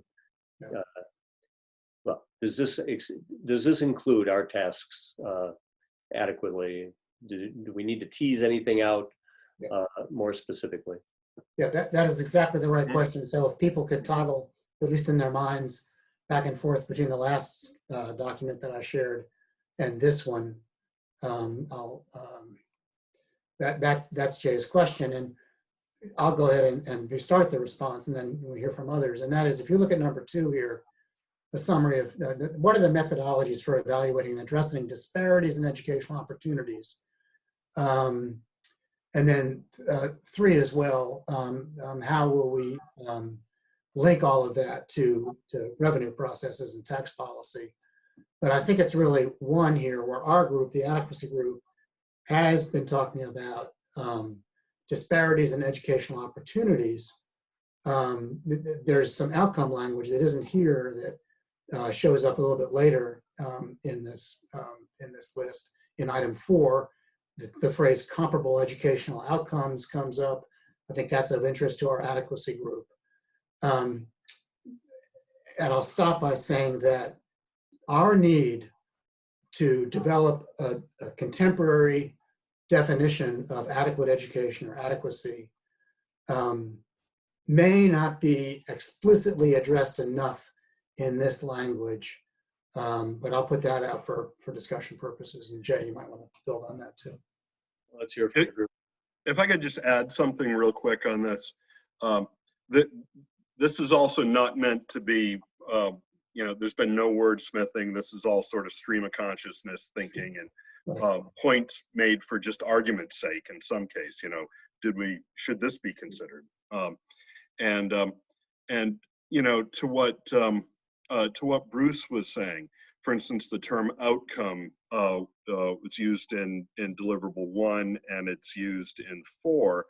And what do we mean by that? And are we painting ourselves into a box saying that all students are going to have to achieve a certain educational outcome, or is it an opportunity for an educational outcome? The same way it's an opportunity for an adequate education.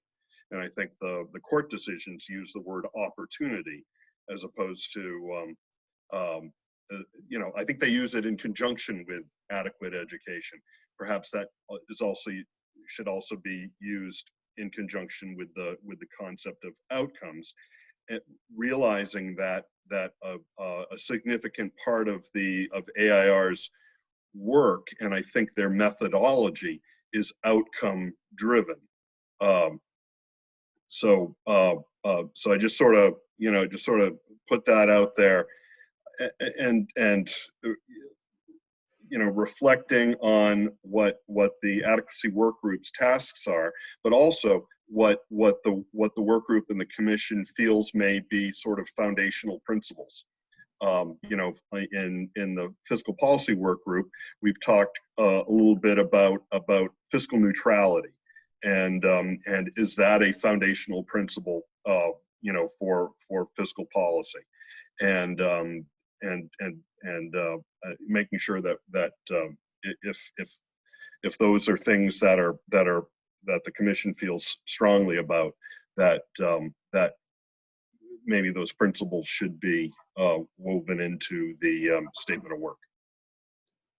So I noticed that Bill has his hand up and Dick Ames. I'm going to call on Dick first, actually, and then Bill. Others use the thing. So Dick. I'm working on it. Okay, I guess I'm unmuted. Yeah, we discussed this earlier in the fiscal resource group, and ensuring that we're doing what the statute calls us to do, and providing a little more focus. What I would suggest is that right in that first deliverable, I guess is what it is, in addition to a change that Rick Ladd had called for, a comprehensive review of existing data sources collected by the state and something like and other relevant sources, data sources. That was Rick Ladd's general suggestion. You go to the end of that phrase, for the usefulness of those data for evaluating disparities in educational opportunities and outcomes, and the continuing availability of an opportunity for an adequate education. So I would get that concept of opportunity for an adequate education right in there up front. That's what we need data for. We need to be able to get data that helps us get to a point where we're providing for the continuing availability of an opportunity for an adequate education. Yeah, and I should say that the document that I'm working from right now, as Jordan has pointed out to me, I haven't even had a chance to refresh the edits that we did just in the previous concentration. So. Yeah, and just to note, Bruce, I know you're going to be taking notes for everybody to look at here, but I'm also writing on the document that all the work groups have been writing on, and I will make that available for everybody after this.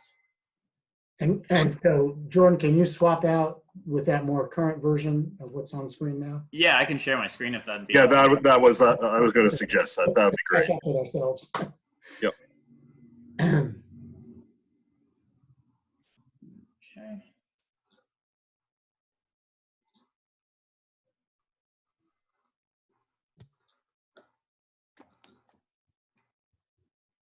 One of the things that I think we're going to see here is that adequate education is going to wind up as a term that's used in like 3 of these 5 deliverables. And it's not explicit that the research consultant's role relative to the definition of an adequate education. Which may mean that it's the responsibility of this work group to provide that to them. But if somebody's got some insights as to how to reconcile the responsibility for that task, please offer it. All right, continue on. Let's see, Bill had his hand up. Thank you. So this document is the scope of work for our consultant, and obviously each of the work groups interconnects. That's what you said with this differently. What I want to make sure is that the consultant here has free range to show this committee all of the new developments in school finance that have taken place since 1993 and 1999, when the court ruled in Claremont, the Claremont 1 and Claremont 2 decisions. For example, at that time, adequacy cases were kind of coming up and they were more current. But current, literature is suggesting that responses to that adequacy type of holding has been less than successful at addressing problems in various states. And we've been so narrow here in New Hampshire to even think that adequacy means, once you define adequacy and develop a total aggregate cost, that you have to spend the same amount of money per pupil in every district as base adequacy. So constrained compared to other states. And 80% of our adequacy aid goes out on a rigid, strict per pupil basis without any differentiation at all. And so I think what I want to make certain is that we can take advantage of the consultant to advise us on things like right now in response to these litigations, the remedy the court's ordering is not to provide equal funding or equalize funding, but rather to provide equalized access to resources. Like Dave, you mentioned the issue of AP courses as one measure, or in LA, teachers who have better experience so that you can't have a policy that causes higher turnover in the poorer districts, so that you're really focused on achieving a goal with specific resources that will equalize and address deficiencies in educational opportunities.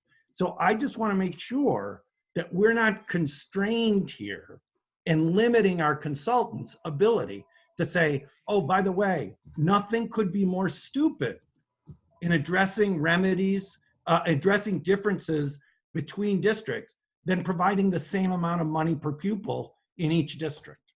I want to make sure they can do that. And I think that in the grander write-up on point 3 here, it does talk about having the consultants recommend specific proposals for how to address the differences in quality that as measured by whatever criteria this commission adopts with their support. And so I would, in number 3, say developing, funding, proposals and funding and resource proposals, appropriations that will reduce these disparities. And it's just not as clear in the summary point up above as it is down in deliverable 3. That's my key point, is I don't want to be limited to a thought that all we can do, because the court said, is have the same amount per pupil for adequacy in every town, like regardless of need. Thank you. Hey, Bill, I just wanted to correct the record real quick. I love AP classes as much as the next guy, but I think my earlier point was really about student voice and choice. As long as they're engaged in their educational career, then they're excited about it, and they'll continue with it after high school in whatever capacity that is, whether that's community college or four-year college or an apprenticeship or starting their own company or whatever it happens to be. As long as they're excited about it, wildlife management, CTE, HVAC, Calc 3, it doesn't really matter what it is. But I don't want them to run out of those opportunities. No, agreed. As I just mentioned, that's one of many variables that people look at. Parent educational attainment, poverty in the district compared to other districts. I mean, imagine you have 2 districts. One has a much higher poverty level and much lower test scores. Another has more resources and higher test scores. If you only have a single pot of money, right? And your only remedy is to use that money in a way to address that differential, how are you going to do it? I just submit that anyone who stands up and says, hey, let's divide that among the 2 communities on a per pupil basis, obviously that is a flawed policy. I think you just threw the language in that is most consistent with the question you're raising, and that's the per pupil aid. And how have states addressed adequate education without per pupil aid, right? So, yeah, there's lots of states that define adequacy. They raise an amount of money, but then they appropriate it in a way that targets the aid to address those communities who have greater need, depending on that as measured by the legislative system of measurement for quality and need. Iris, hand up. Thanks. I mean, I want to agree and disagree with Bill. I'm a little concerned that statements that there's nothing to be more stupid than having a base grant in some way isn't limiting where we want them to go also. I don't want to limit it to not even considering having a base grant. And I want to Agreed, point Iris. out that the idea of using state funds only in a targeted fashion was the reason that there was so much debate over the years about a constitutional amendment. I mean, for many, many years, it was believed that we would need a constitutional amendment to do that. And on top of that, and I understand things have changed in 10 years and the court has changed, but the Constitution hasn't changed. And in addition to that, the idea that state funds would only be used for targeting, which I think is what Bill has been advocating, correct me if I'm wrong, runs into some issues about deciding what's a needy district and what's not a needy district. And where does that line get drawn? And how over time do we make sure that, unlike the last 10 years and the time preceding that, the decades preceding that, the state's obligation doesn't diminish? So I think we need a more robust discussion, and I don't want any wording that goes into this scope of work to exclude the idea of a base grant. In fact, it's mentioned in the section called Developing Funding Mechanisms. Right. Let me just with Iris respond. I agree with you, Iris. There should be no exclusion of having a flat base grant. In fact, states like Massachusetts do have that. I think that my concern was just coming at it the other way, that when I read through this, I was reading it to suggest that you couldn't have more there was kind of this, just like you said, in the past, there was this implicit assumption that people were so constrained by the court orders that they had to use predominantly, per pupil base type aid. And I think that I disagree with that strongly. And I also think it's not good policy, but I agree with you. The legislature and this commission and the legislature should have the power to consider a formula that includes base aid, includes monetary aid, and includes resource support, for specific resources if they choose that. And there's a lot of great work out there across the nation that these consultants, ARR know of, and I don't want them to feel constrained when they're helping this work group develop a formula that's addressing need. You are right too, Iris. It's very hard to decide what need is. I think the Reaching Higher data was very helpful in identifying some factors that could be used to measure need. And I think it changes over time. I think of Governor Lynch's proposal in 2005, where he tried to identify quality with an express EEI and index, Education Excellence Index. It's very hard to do, but I think that's kind of a task for the commission and the legislators and legislative branch. And so I agree with what you're saying. And that term in 2005 was Educational Equity Index, but just not that, but that's where it did go. But yeah, I think you guys are. I think what's great is in that debate is you're laying out two ends on a spectrum, right? And saying let's not drift one way or the other too far, but recognize what outcomes we're trying to achieve. And I think Bruce, thanks for putting up that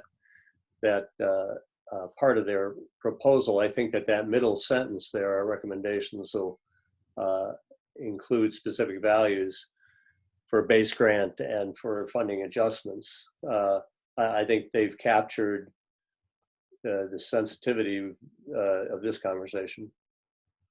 One thing I just wanted to kind of mark, not for discussion, but need, sometimes we think of need as only per pupil need, but scale of school also has a lot to do with opportunity, and whether we define that as need, if we're not going to also take on what some states have done when they've gotten into this, which is the need, they're feeling the need to consolidate in order to provide opportunity. But there may be choices that communities make related to some of these inputs that have to do with maintaining a certain small scale.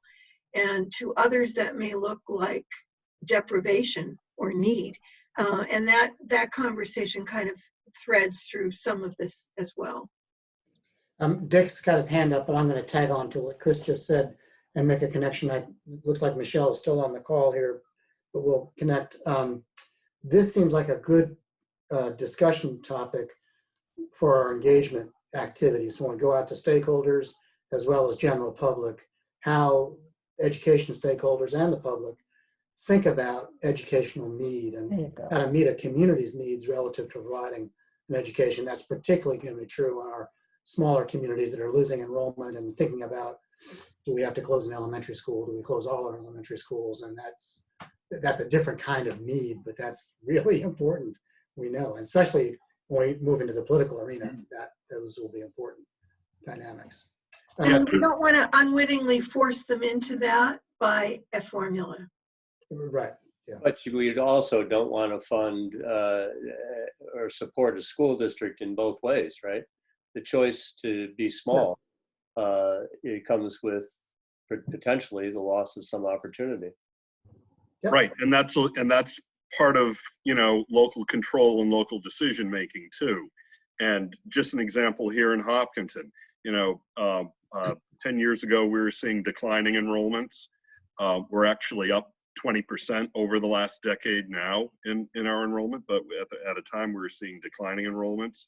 I was chair of the school board at the time, and we were, let's look into maybe inviting a neighboring town to come join us. And in fact, Dunbarton at the time was interested in leaving. They were, I guess, coming to the end of their agreement with Goffstown.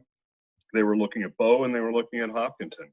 And long story short, you know, we had a special meeting, and people in town didn't want to do it at all.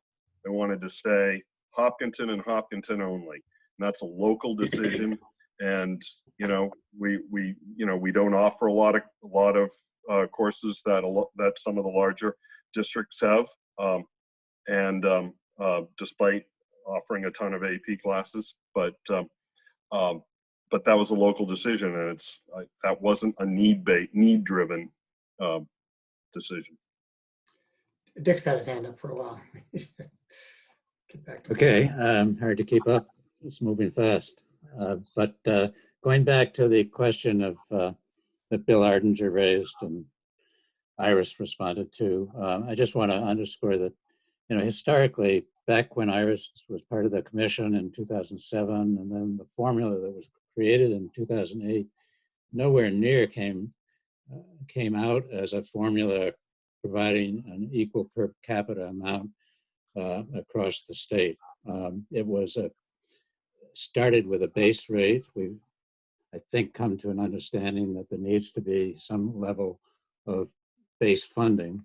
But on top of that, it actually doubled, plus some of the funding to places like Claremont and Manchester with high concentrations of free or reduced price lunch kids. So a significant tailoring and focusing of the state's aid was contemplated in that formula for places that, according to the commission's understanding of what was required for that opportunity for an adequate education for each child, was needed. And unfortunately, the formula was not funded going forward, and ran out of steam as it came up against the headwinds of the recession and political change. But very definitely, there was this recognition of the need for significant variation across the state, depending on whatever it would be, the factors that determine an opportunity for an adequate education. And that's, I think, I hope we're all agreed we should be headed and should be working towards. Good point to give ourselves the historic context as we move forward, which I think the the court cases. So we've got, we should shift to, I mean, I don't see any more hands up, Bruce, are you aware? No, we're good. Any more comments? Barbara's waving at us. Yeah. Oh, please, yeah. Okay. Thanks, Jay. This goes back a little bit, but one of my concerns back to that number 4, and I see you've been doing a lot of work on that because that needed some work in my opinion too. But my concern is still defining some of the terms that are being used. And we go to equitable, to comparable, to adequate. We don't really define what does that mean. We talk about outcomes, but we don't really say what they include. I'm just concerned that when as I was looking through this work earlier, that this may come back. I don't want to tie anybody's hands, but when we say comparable, what does that mean? What does that include? What would that look like? Or are we not going to define that and let AIR make some sort of stab at doing this? Just wasn't sure where we all are on that. Thanks. No, good point. I think definitions are, you're right, they're really important.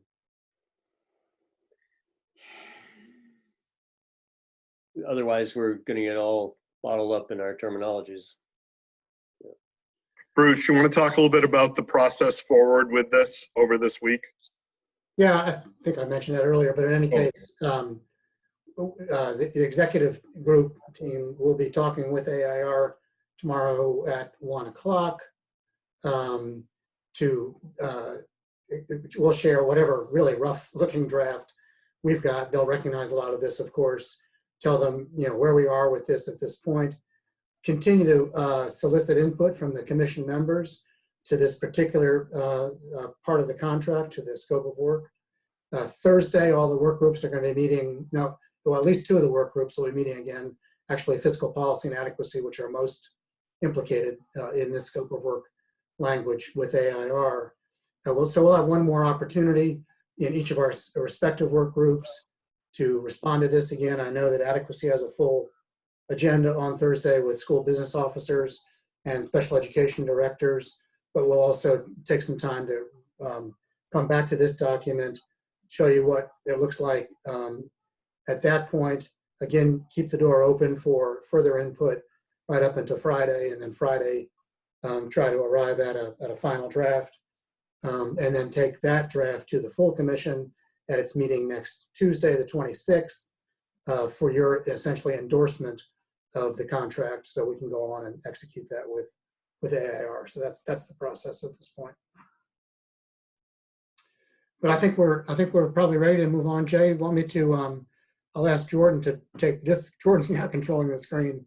He can take this one off, and then I will put up that little, just that beginning of the centrality spreadsheet. Is that where we are, Jay? Sure. This is worth a minute just to get familiarized with it, but I think we really need to spend some time talking about the school business officer visit that we have on Thursday. Okay. But we're having a little fits and starts on trying to identify what is a part of an adequate education. It would be great to have somebody who knows not just statutes, but also rules, Department of Education rules. And we're just having little trouble nailing this down. I just started this based on, you know, my familiarity over what have we changed over the last 4 years. You know, these are some of the issues that I know we've statutorily altered. The requirements that there are for each school district. And the question is, you know, if we had a 0 to 2 index, with 2 being the most central to the definition of adequacy, is this something we wish to do just to gauge our 16-member assessment of these based on what we know today. We can always do another one of these, in another month, but the fact is we need to move on with what we consider to be part of the basket of goods in adequacy. So this is, please, we can share this and we can all contribute to this. And I think what this begins to tee up is this conversation with school business officers, which we'll have one shot at. We've got 3 business officers that are coming in to chat with us at 10 o'clock on Thursday. They're from Keene, Bow, and Portsmouth. And each of them, I think, has had different experiences elsewhere in the state of New Hampshire. Right. So we've got a good cross-section of small and medium-sized districts, Portsmouth to the extent that they're the largest of the 3.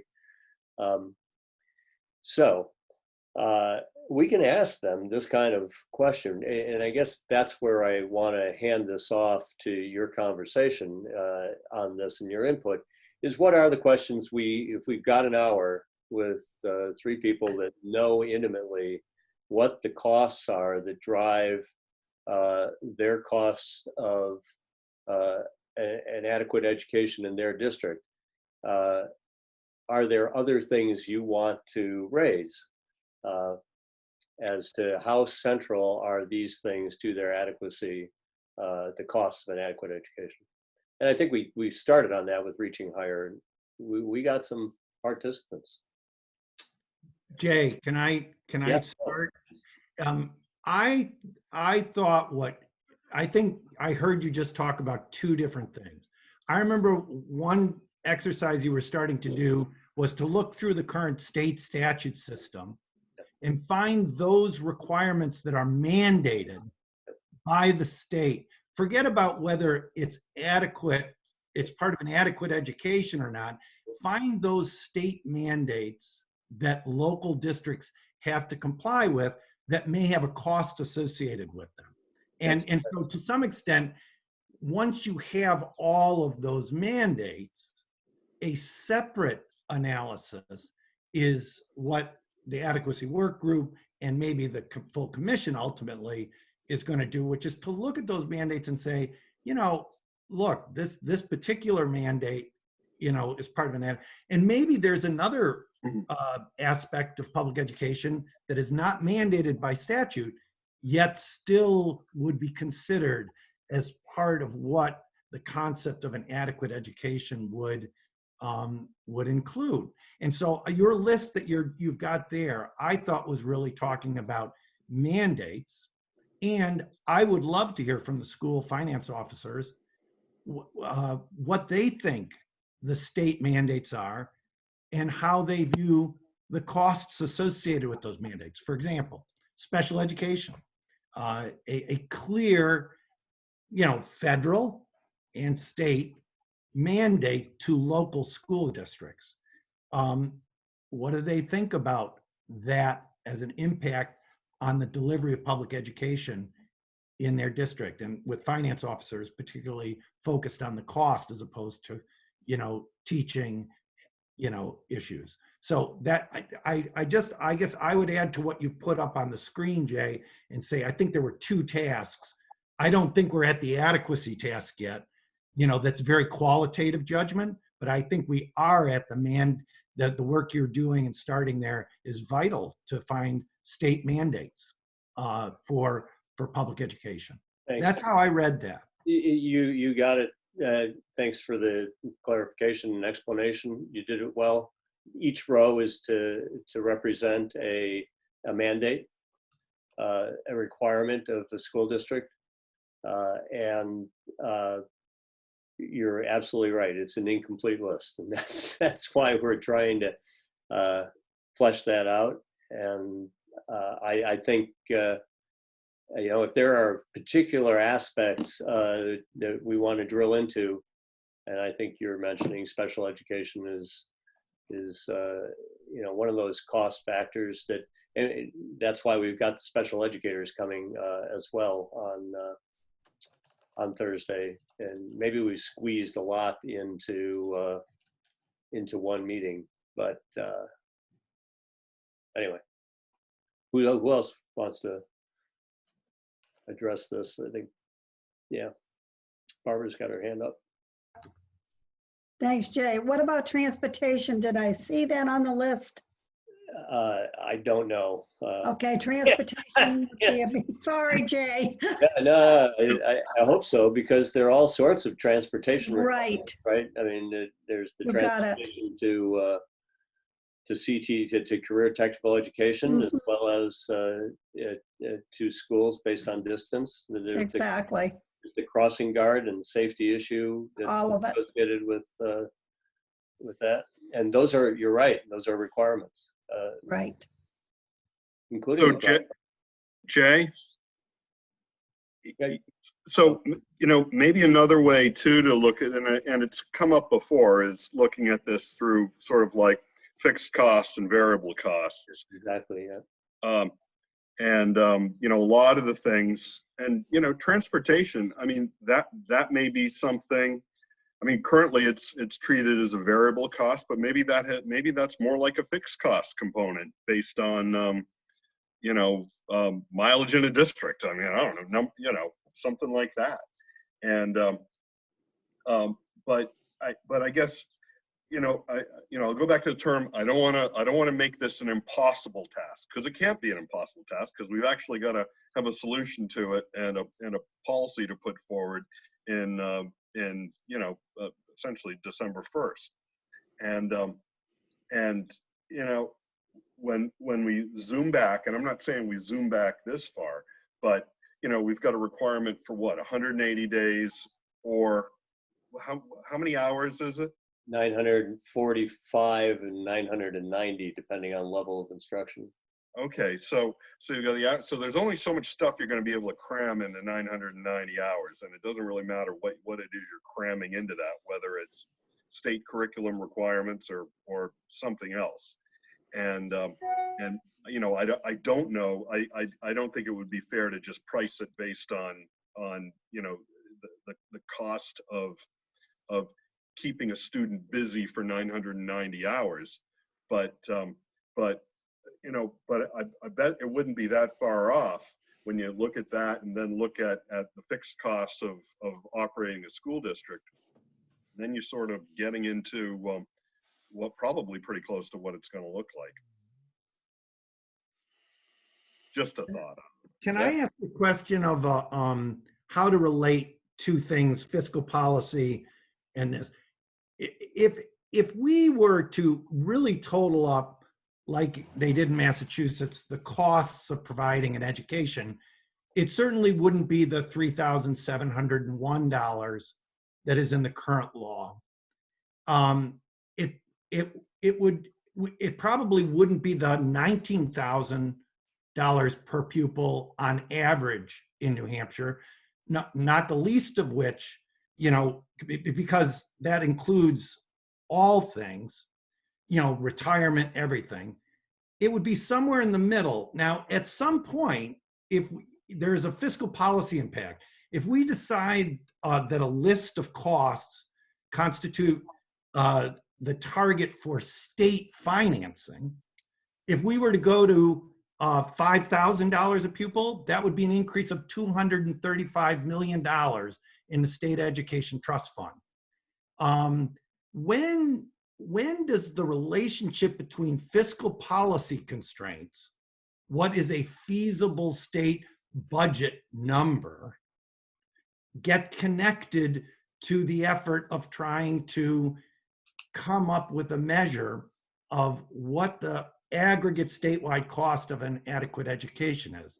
If you know, in Massachusetts, they ended up saying it's around $15,000 a pupil, but in Massachusetts, they fund that $15,000 not only with just state dollars, but also local property tax dollars, differently in every district. So that number, 15,000, makes sense in that context because it's not a direct impact on their state budget, you know, which is only, the state budget funds 38% of their total cost. how do we, Dave Luno, Jay Kahn, Chris, Dick, everybody on the call, how do we manage and keep those two goals in sync through this process, so we don't go have the adequacy work group say, wow, I think when you take into account retirement, facilities costs, transportation costs, food, special education, these things, the amount is $16,000 per pupil. And then, but the impact is, if that's got to be all paid for with state budget dollars, that's a wildly unrealistic number from a fiscal policy perspective. I just love to start that dialogue with the group, because I think it's fundamental to being, like Dave says, efficient in how we move to a possible end. Sure. If I could add on to that, I think it's a good question. I think it's something we do need to be talking about. I disagree with an approach to back into a cost of inadequate education based on what our current availability of resources are. But that said, I think we all recognize that collectively, between local, state, and federal dollars, we're paying for an adequate education, and arguably paying for more than an adequate education. So the resources are there. Currently, obviously, on the local education property tax is where the largest share of that is coming from, and so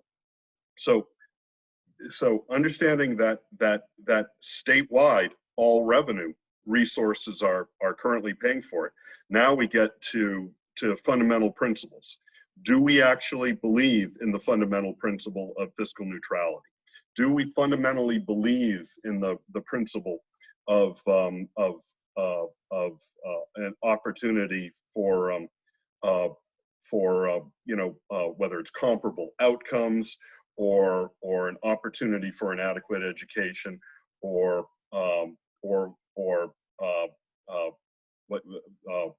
vertical equity, in terms of access to education, and that in the end, I think, drives the fiscal policy aspect of it, because if we say, hey, you know what, vertical equity, it just doesn't matter in New Hampshire, or fiscal neutrality just doesn't matter in New Hampshire, then and I don't mean this to be well, it is critical of our current funding model, because I think our current funding model does not embrace those two elements.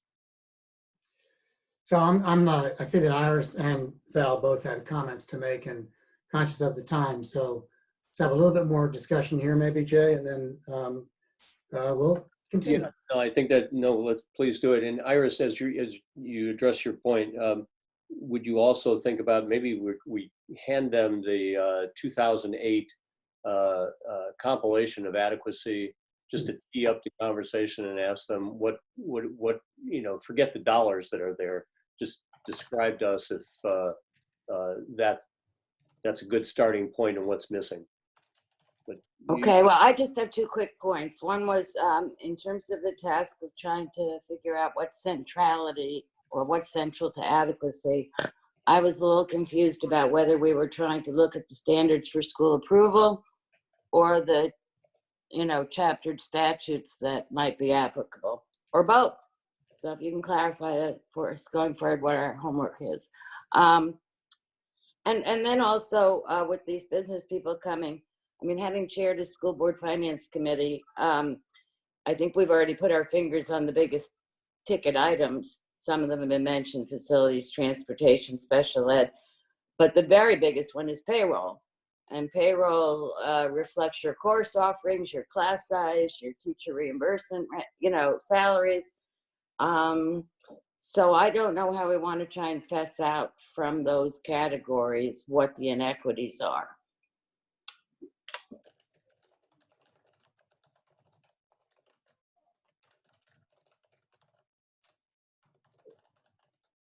Okay.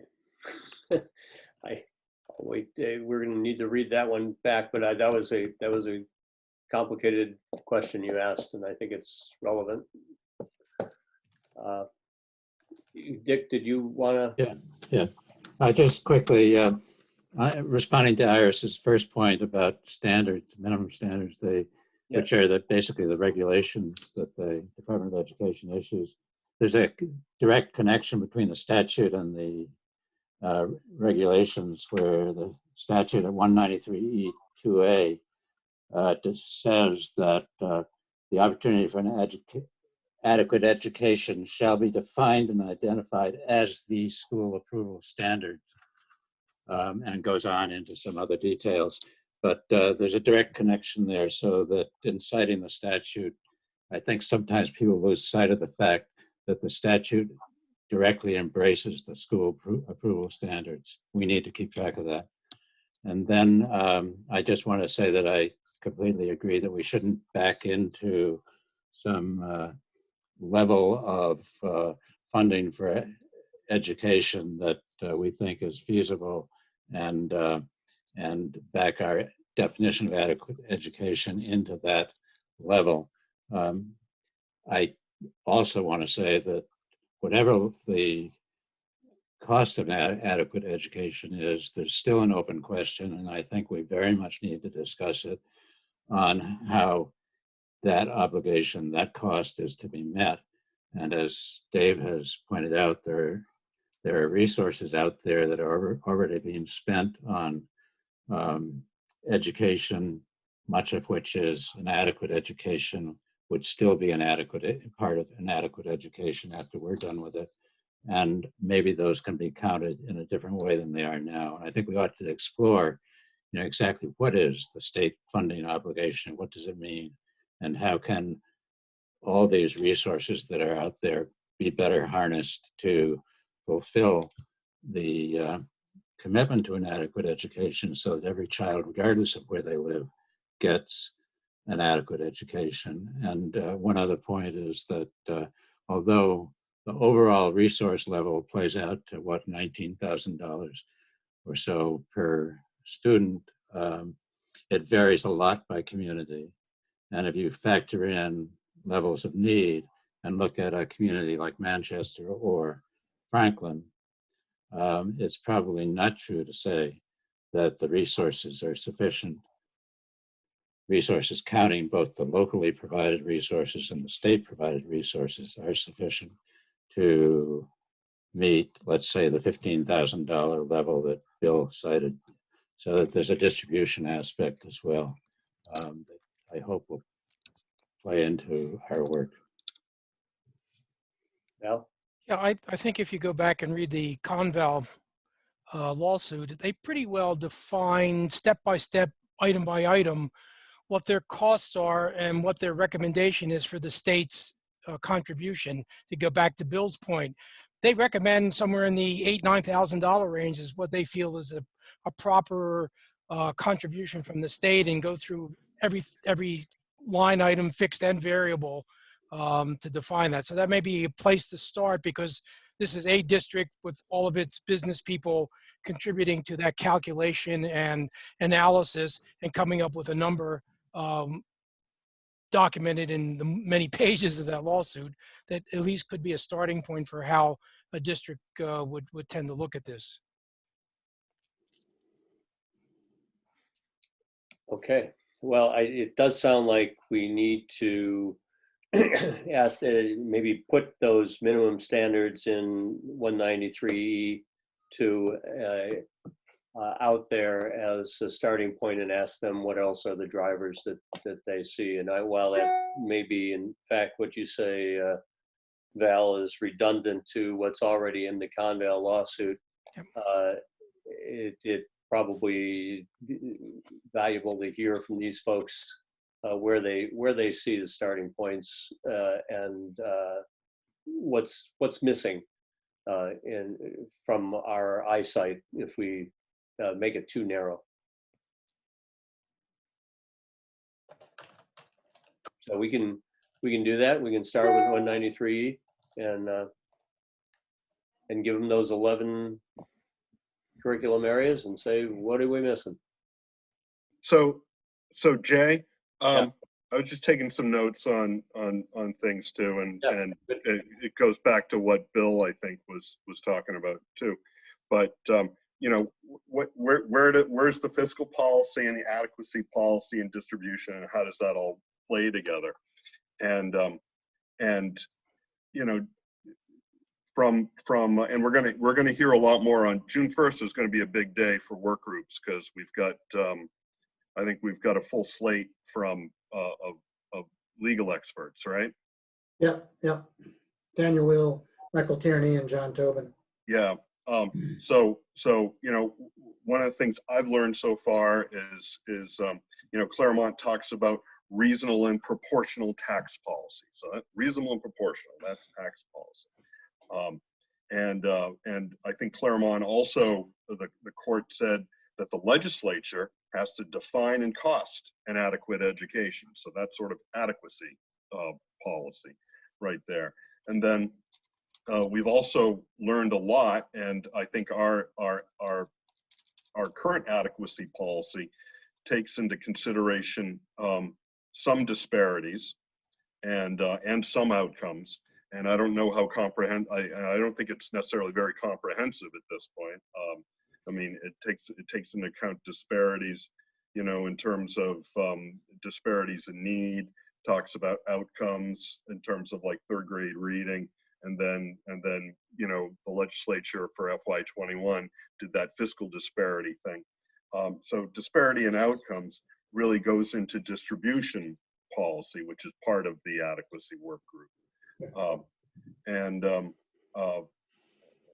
anyway, you know, I think what this work group's doing is, yeah, it certainly has to you know, understand the comprehensive definition for an adequate education and the cost of that, but it's also tasked with the distribution element, which is identification of those disparities and outcomes, and how you put different weights on that. And I think that's a big part of what AIR's work is going to be in a huge piece of what they bring to the table here. But good place to wrap up on that conversation then. We will try to tee up some questions for the school business officers. I think the special educators are gonna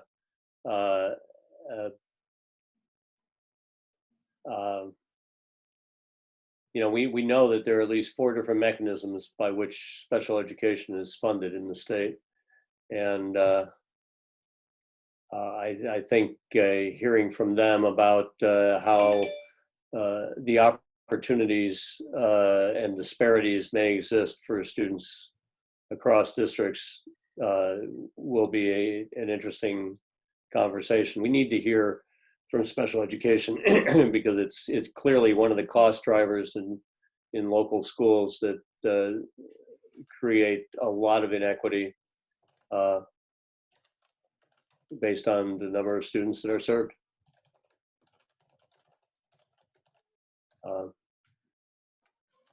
All right. Well, I'll keep working. I'll flesh out some draft questions and pass them back and forth, Jay, and to the group, to the whole group. Great, with rapid turnaround from all of us. Yep. Thank you, Bruce. You saw, hopefully you've seen the future meetings of this group. We have ourselves programmed out until the June 1st date, with some important questions that we haven't scheduled people. We haven't done anything for early childhood education to consider if that is, because it's in the statutory requirement that we consider early childhood education as a part of the scope of work for this commission. If that is going to be questioned by any work group. I think that's this work group's task to deal with. Yeah. And you know, do we just do that on our own, or do you want to tee up a conversation with? And it would need to include both Health and Human Services and the Department of Education, because they each have a part of that in this state and in every other state across the country. That's just the way it goes. With Head Start money going to Health and Human Services and all other costs and anyway, going to schools. Facility inspections all mixed up, and in between the two organizations, credentialing. So do we want to drift into that conversation with a focus group from both of those two state agencies? Career technical education is another opportunity that differs depending on where you are and whether you're proximate to that CTE center or you're not. And is that something that we need to consider how to equalize those opportunities? So I'm just trying to tee up if we've got some conversations that you want to have before we, because clearly, as David just reviewed some of how we integrate these tasks, we got to get out of the conversation around what is adequacy and turn the corner to get to what are disparities, both in the opportunities and the outcomes. Yeah, I'd only add to that, Jay, that you know, Bruce and I certainly learned what all you probably already know, but we learned about it from the, well, Bruce probably knew it. I learned about it from the reference checks. That early childhood, I mean, it's such an important thing. It's such an important thing, but it can also bury the work of the commission. And I mean, you get buried in it. And it may be, it could very likely be work of its own commission and that could very much be your work group's conclusion following you know, hearing from DHHS and others in there in early childhood education. But there's no question that it's something that's important. But you know, we can't get buried by it. So some place we're going to need to decide is, are we going to spend time on that, or before we move it down the road, or are we going to just put it in a parking lot as a commission as a whole and not explore it any further? I think it would be worth hearing from HHS, hearing from the people that you talked about, so that we at a minimum could identify what a charge would be for another commission to review, or get their suggestions on how to move forward with it in an organized fashion. So yeah, and I think we need to be prepared, given that it's in the charge, to answer the question, what did you do about early childhood? Mm-hmm. And that means taking a few steps down the road with the early childhood folks before we make a decision, and then being able to rationalize that decision about how we treat early childhood relative to adequacy. And if I could add, I think that the AIR people, Jay, when we get together with them, I think a lot of that will get more crystallized and not spread out so much. There are states recently that are very much focused on pre-K as an evaluation point as part of their school finance system. But we can hear that, I think, in context from AIR and get a lot of good guidance from our consultant before we start kind of building directions. I think we should get it organized by them. Mm-hmm. Yeah, just as I was just trying to find my notes, but it was actually speaking with representative from Maryland. who have had full day kindergarten in place since 1990, something like that. I mean, they've had full day kindergarten forever, and they're just starting their work on pre-K and early childhood, and it is a huge, huge issue. Well, and Dave, one of the things that happened in a couple of places I read, and this is this new shift in school finance litigation, where what you find that an area is suffering by some measure of quality deficiency, and a remedy is to finance for that community pre-K education. In other words, you leave the rest of the local districts to make their own decision, but in order to remedy an apparent, discrepancy caused by poverty, caused by health, acute needs, they actually say the most effective resource to improve outcomes is that. And I've seen that. And again, I'm hopeful that AIR is going to be able to get us kind of up to speed with some of those current developments. I think that's a great suggestion. Yeah. Iris, you had a point? You're muted, Iris. Thank you. Just that I ran a child care resource and referral office at UNH for over a dozen years. And first of all, child care going forward, preschool, we call it preschool. Preschool and child care, if they're quality, are one and the same thing. And Chris has pointed out earlier that quality is an issue. We have quite a spectrum of services available in the state, many of which we would not consider to be quality, but many of which are. And I think going forward, we also have to consider the effect of this pandemic on early care and education in our state.